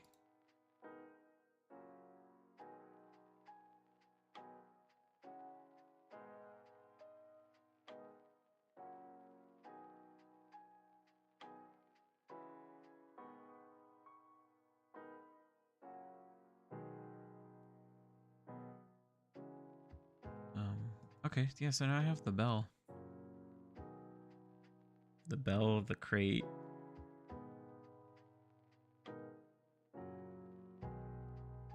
The pillar. This wreath was the same thing.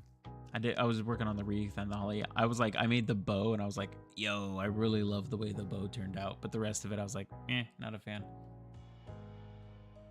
The art of done. Yeah, that sounds about right. That's a hard skill to master, especially like when you love what you're doing so much, you like want it to be perfect, but like you'd rather, and I'm sure the video said something similar. It's like you'd rather something be done than be perfect. Oh, these presents aren't in there.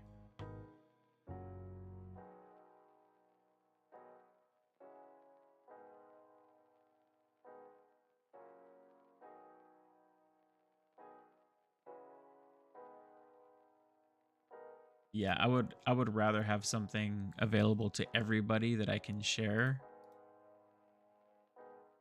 than something I swear is good but nobody can see. I guess that's how I would say that.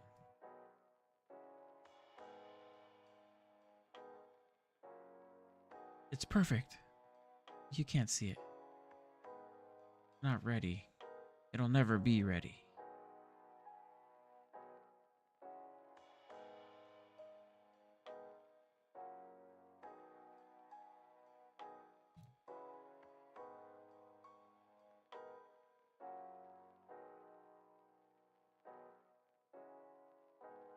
Cult of Dun, Breaking the Starting Cycle. Oh, that sounds like a great read. I can't tell you how many I don't have it right now, but I can't tell you how many like level mancer projects I've started. Hundreds, easily hundreds. And sometimes like without any significant changes, I don't know, I wanted to start fresh, or it's like, oh, I know this game way better now, so I can make it better this time, or I can make it more optimized, or I can do this. But like, I don't care how optimized your game is if it's not, if it won't ever see the light of day, what's the point in optimizing your game, right? Oh, the orange kind of looks cute.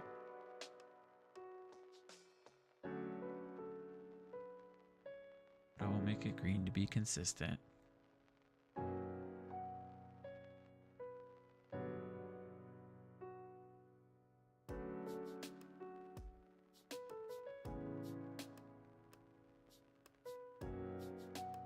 I'm gonna have to read that.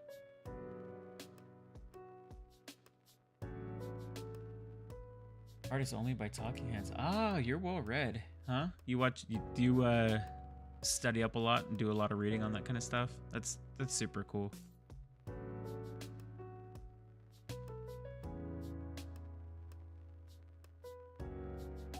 Oh, one line goes.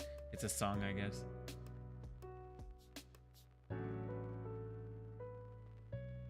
Yeah, exactly.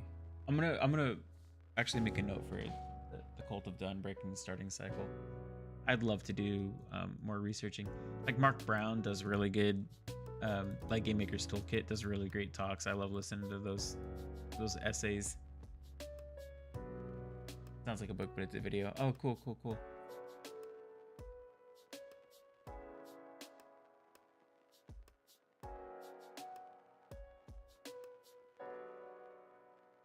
Nobody reads like I think in my head. Yeah. I never liked reading, but I was always an exceptional reader. I was always like one of or the best reader in my class. I remember growing up, the teachers were like, "Whoa, you are just the most amazing reader. Like, how much do you read?" And I was like, "Barely ever. Like, I really don't like reading." And it wasn't until I became an adult that I was like, "Oh, I just started liking to read stuff. I just wasted my youth being an idiot, as always." Um, but the reason why is because I didn't like reading. I took a speed reading class, or a speed reading lesson and book and stuff. You know, like I studied speed reading so I could start doing it faster because I didn't like doing it. Like in hindsight, that kind of sums up how I feel about a lot of things. Like I go through a ton of work to be lazy later. If that makes sense. And reading is one of those things. I put in a lot of work to be a fast and competent reader as a kid. Now I probably read like shit now. But I put in a lot of work so I could be lazy later on.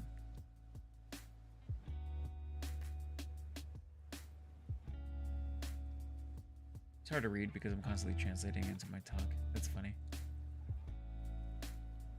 Are you a big fan of reading and writing and that kind of stuff. My sister's a writer, and she's extremely talented. She is so smart. She's the most wonderful writer.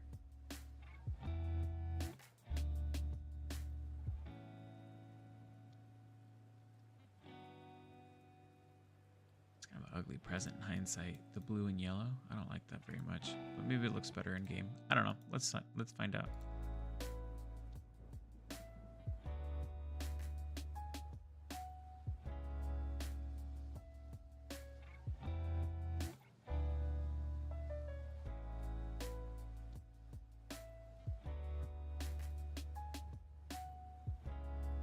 And my sister actually works in. She's a game developer. She's a writer in a large studio. Not enough time to write. Got school. True. True.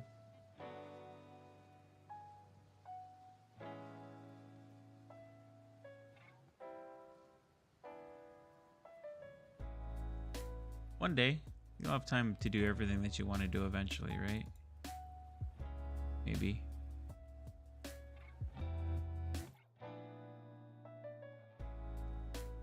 Wait, how come... Did I put it in objects? No. Environment?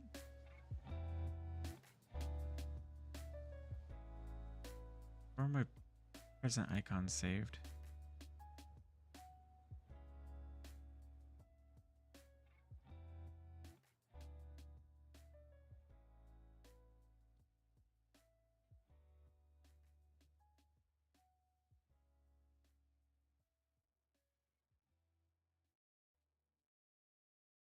Oh, it's saved in items. Oops.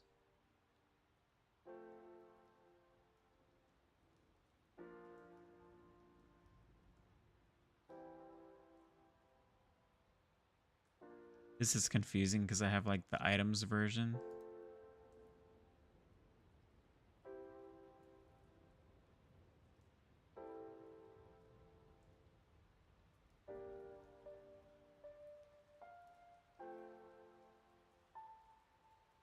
Wait, how come only one of those?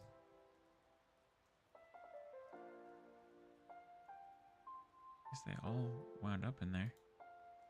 Odd.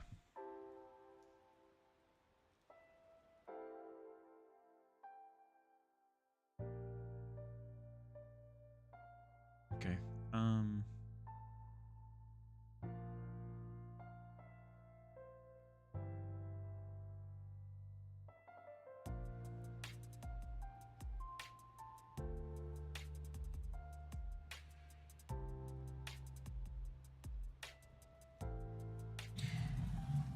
You know what I need to do? I have right here 3 different objects for kind of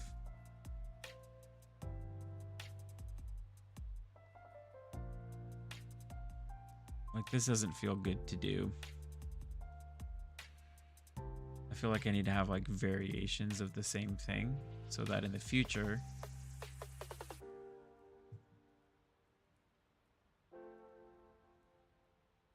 I can just have like it's the same kind of thing but slightly different,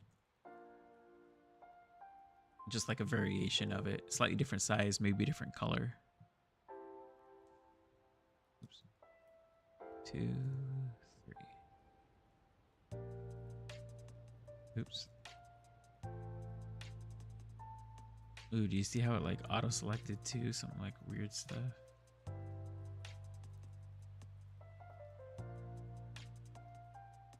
Yeah, see, that's green. I want that red. This one's green, green, green, blue, blue, blue. Okay.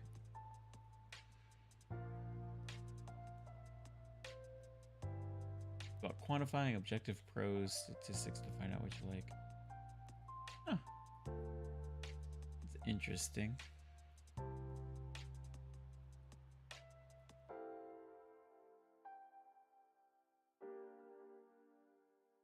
I uh I like reading. I don't love novels. I like interacting with my fantasy by playing it or through movies. When I'm reading, I like reading about. I just like learning things, or I like reading about somebody's firsthand experience with something that happened, or something that they learned, or something that they're teaching. Like I love just reading about. I actually like watching documentaries too, just about passionate people. If you're really passionate about something, I can listen to you talk all day. I just love hearing people talk about things that they're passionate about, just in general. Yeah, there we go. Now we got present platforms. I forgot about these guys.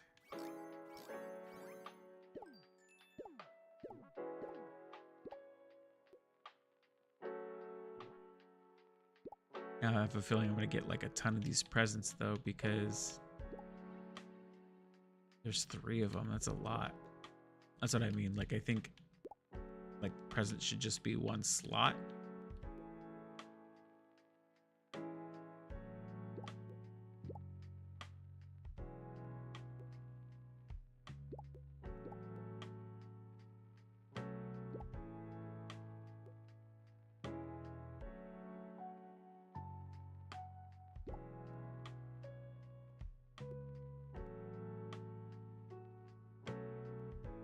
Present house.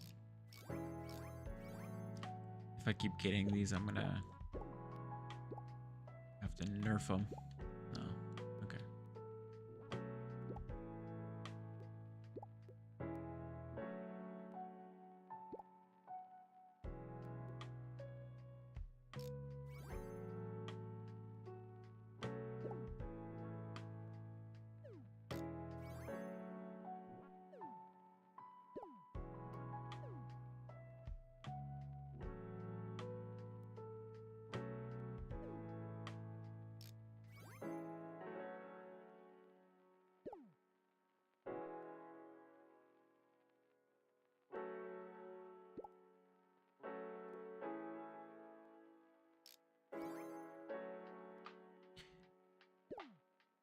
Listening to people talk about their passion is great. I love the energy they give off.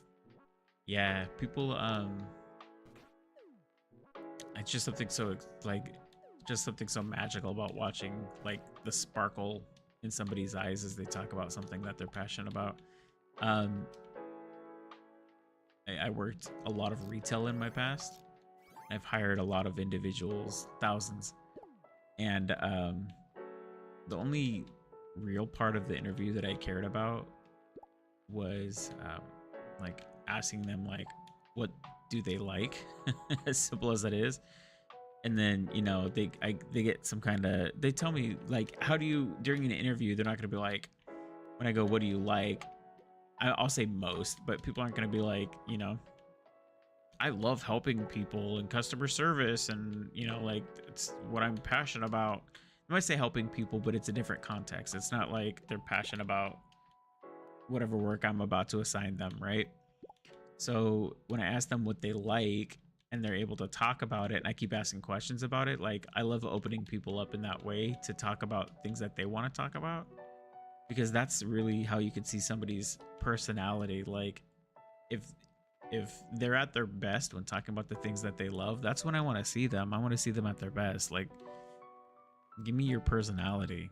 Give me, because if you're, and then on the flip side, if you can't get me hyped on something that you're hyped, that you are hyped about, like, how are you gonna get hyped selling whatever I'm asking you to sell to customers, right? Like, you're not excited about it. Why should anyone else be?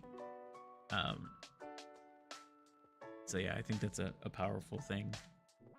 There's a lot of good documentaries out on food, especially. Like food does a really good job, like showing like the craft of it and showing people like crazy passion about what they do. Jiro Dreams of Sushi on Netflix is a wonderful documentary if you want to watch more of that kind of stuff.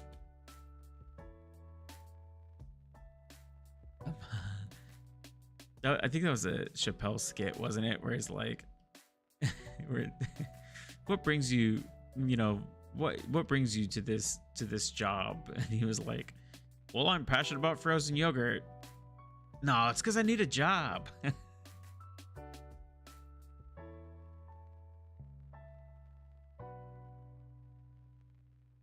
So I try and avoid those questions. Well, used to. I'm not doing the same job I was, but I try and avoid those cliche questions. Or even if I ask them, like, I don't really care because I know they've rehearsed them because they ask Google what these interview questions are. You know, I don't care about whatever answer they rehearsed in the car 10 minutes on their way to come see me. Like,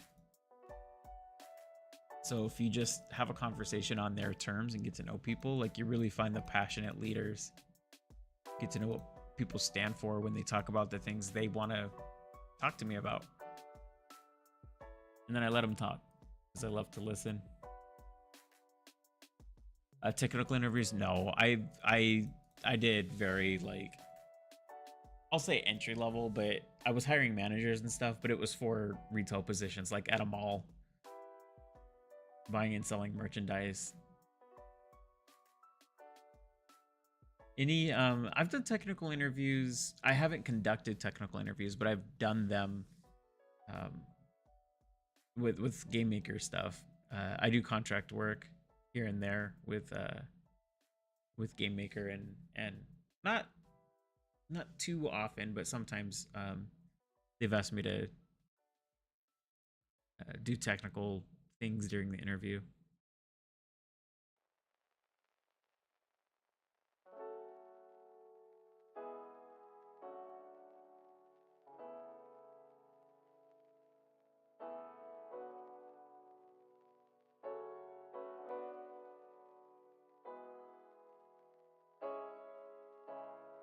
All right, we got a nice little thing going on. There are some things that I don't love that we will address.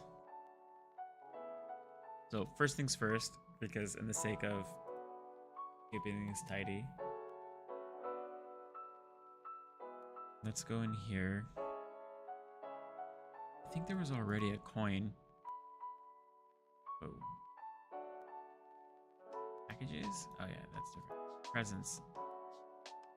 OBJ present. Present.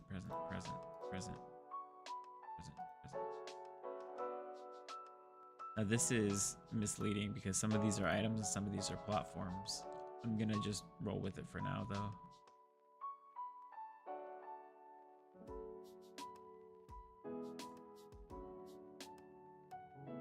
Levelmancer.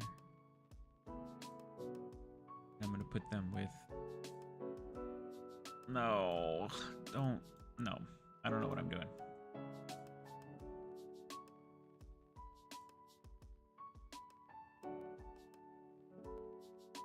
Present platform. Oop, why'd I put in canopy? I was about to do a lazy thing and just say, I'll put it in here. And that would not have been the right answer to do.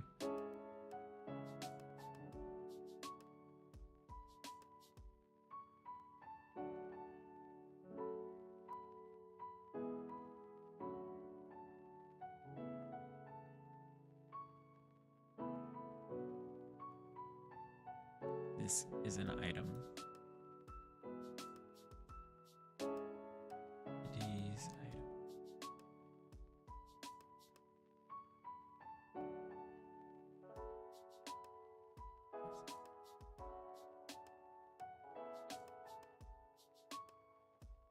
There's that coin. That's what I was looking for earlier. Coin. There are 4. I'll run with 3.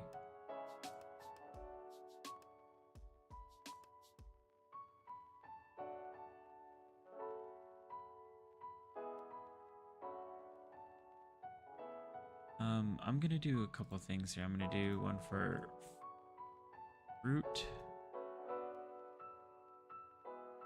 one for veggies,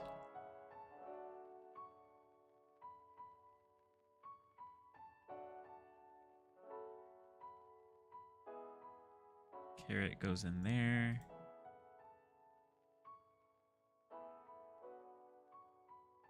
have something called snow.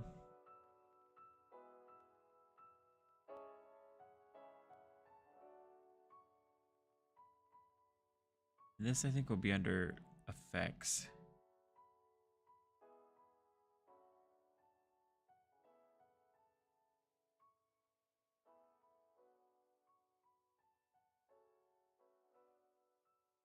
Bell. Levelmancer. Environment.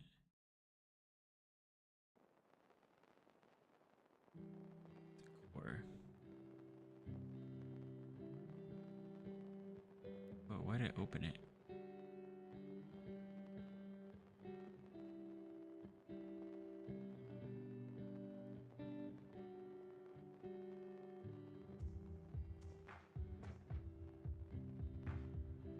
Audio.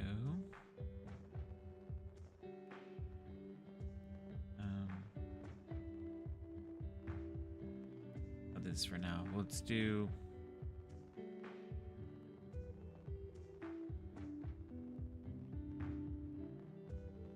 snowball's an object though. Do we make that distinction? Entities, items, objects. I guess we did. Let's see. Items are. Get rid of that. Snowman hat, candy cane, snowman hat are all items.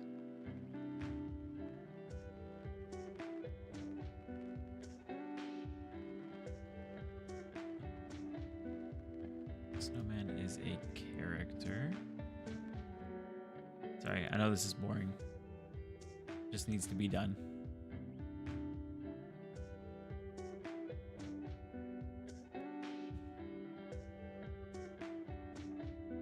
Shop sign. See, I can type out shop sign and then hit enter, but it only caches like the S. GameMaker's tricky.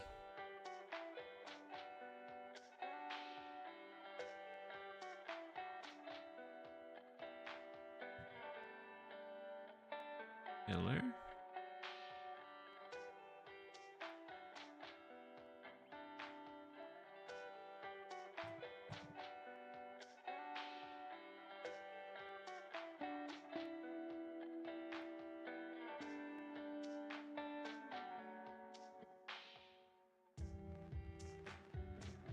Oh, excellent. Yeah, watch Jiro Dreams of Sushi. It's if you want to watch somebody trying to perfect their craft, that's like the one to watch.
Yeah, his the whole thing is just basically about this like world class sushi chef who just dedicates his entire life to one thing.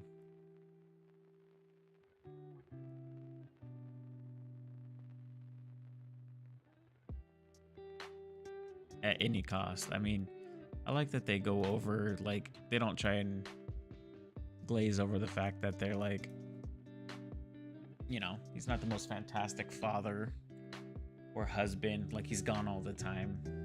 He's obsessive. He doesn't do anything else. He doesn't take holidays.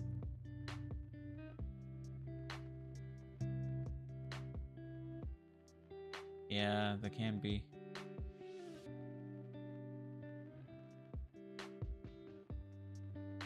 The whole different culture, right? Pretty cool.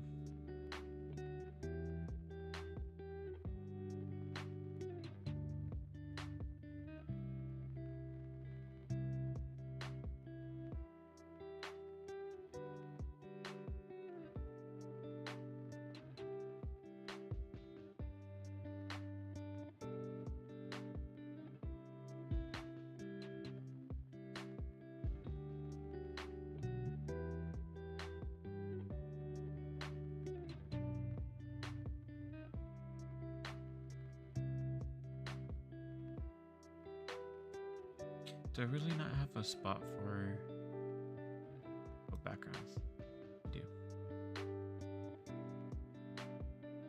Whew, that takes a while, but it always feels really good when it's done.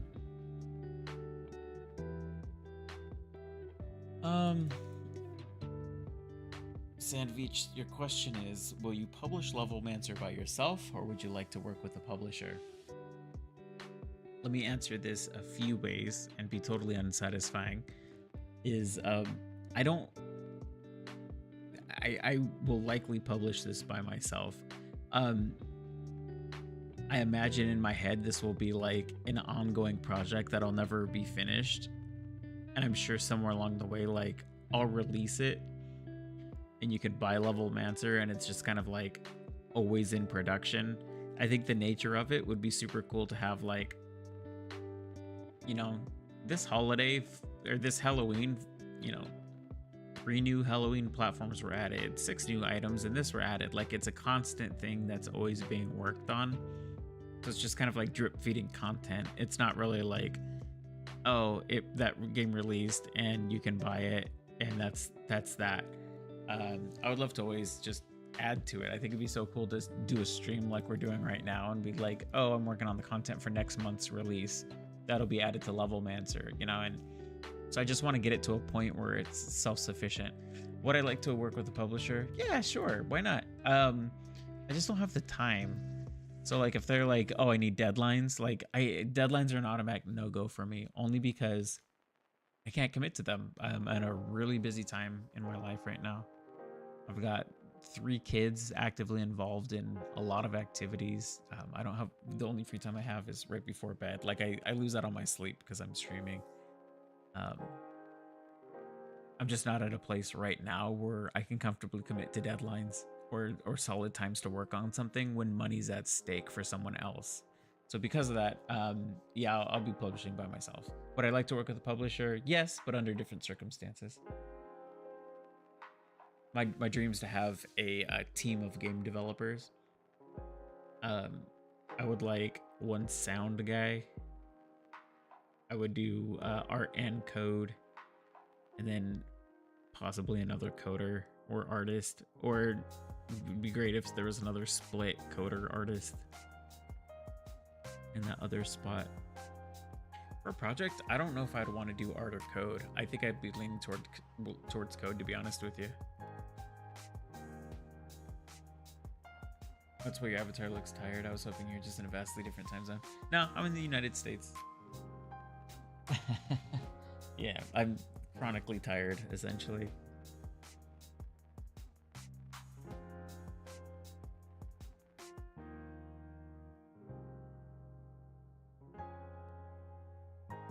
I sleep well. It's just, you know, some people are like, oh, it takes me forever to get to sleep, or I have insomnia. I'm like, nah, my head hits the pillow, I'm out.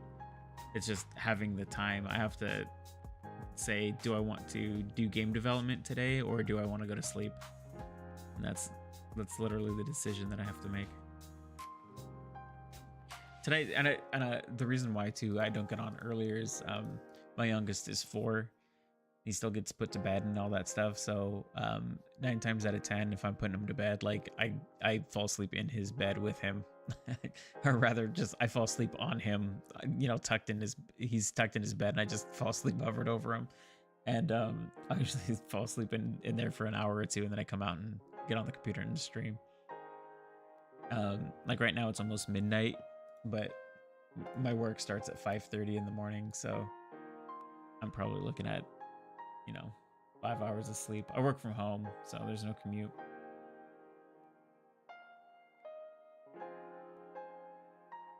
And then work and school and events. And then process, repeat. Dinner, put the kids to bed, stream.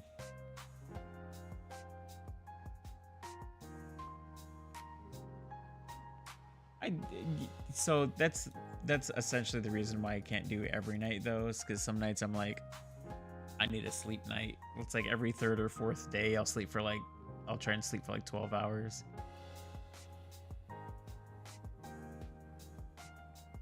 But I'm also a little older, so I don't need, my sleep is, I'll get it when I get it. It is what it is. No longer required for growth. I'm not going to school. I'm not, have work, but it's not a hard job or a job that demands, me at my peak performance every day. The desk job.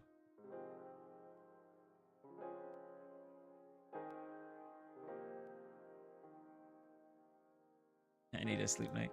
So my youngest, so I mentioned before I have 3 kids. My oldest 2 were standard kids. They're wonderful.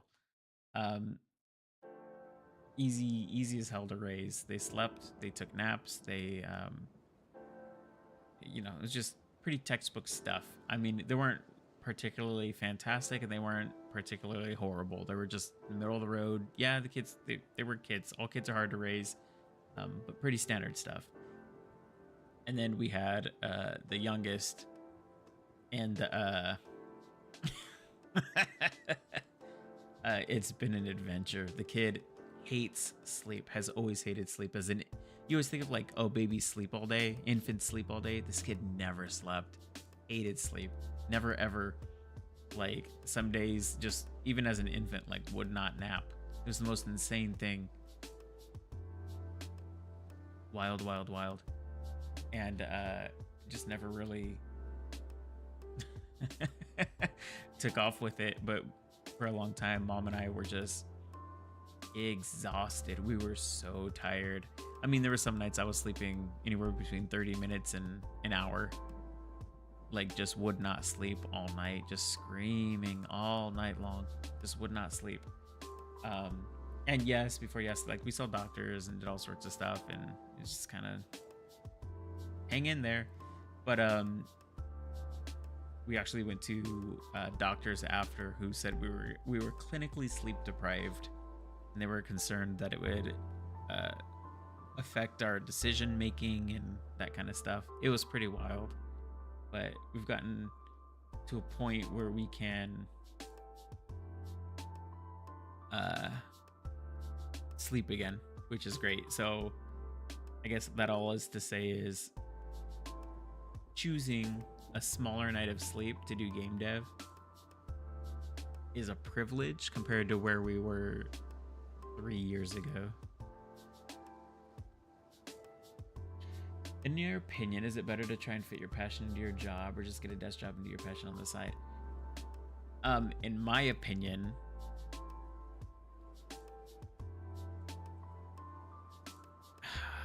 this is a hard one. I would prefer it on the side, because what happens when you are forced to do something you love without the privilege of stepping away when you're tired of it? A lot of developers that I know that are doing it as their job no longer like doing it as a hobby. They don't like doing their own projects because they were just doing it all day. They don't have the mental capacity to do it in their free time for the projects that they wanted to do to start with. And there's plenty of developers who are happy making projects that they have to make, and there's a very select small fraction who both are the same thing. they're doing what they love and they're making games and they're successful and making money and they kind of get to make the games that they want to make. That's very rare, but there are those folks. So I would say for me, keep it as a hobby. I want to get to I would love to get to a point. I'm too old for this. It's not going to happen. My ship has sailed. But what I would like is to get to a point where I have like a select few group of friends who make games, and we can like as a group come up with a new game and assign certain people in the team to that game. I guess what I'm describing is just a really small game development studio, but I really want it to be like a collective of game devs who like are kind of like bounty hunters. You just pick them up for a project and you use them. And I would love to just like recycle that circle of friends who are also doing game development together. That's what I think would be really cool. But I could see myself getting into the business side of it, rather being more like a producer of sorts than a coder or an artist. But I don't know. I'm almost 40 years old and I really don't have any commercial projects to my name. I do this in my free time, so that's through the lens of somebody who was forced to do it in their free time, you know. And now I can't. I if some people would be like, oh, just get in no matter what, like just start making games, like get a job and do it. But I got too much obligations, man. Like I need health insurance. I can't just risk it and make games and see how it turns out. I've got a family and bills, and I need security. I can't take risks on my passion, at least at this point in my life. I should always say that it's never too late. It's just the timing wouldn't be correct right now. Like the Avengers, but for video games. That's exactly right. I need an artist. Devengers. Devengers. Dev Avengers. Devengers.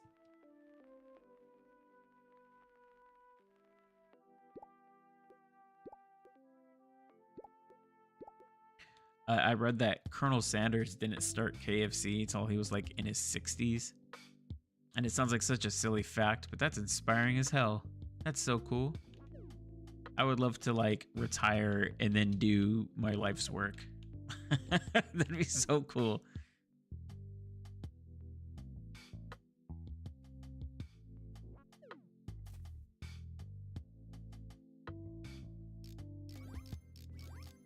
I gotta call this a day. You can tell like I'm tired because I'm not producing anything. I'm just like walking around, I'm playing, I'm talking. So that's my sign to call it a night. Thank you so much for sticking around and watching until the end of the stream, Gregory. You're the true friend here. I appreciate it so much. You have a lot of resources to spend your time, and thanks for spending it listening to me ramble away about whatever the heck we feel like. So thank you so much for watching. Hopefully you enjoyed yourself as much as I have, and I'll talk to you soon. Thanks so much. Bye, y'all.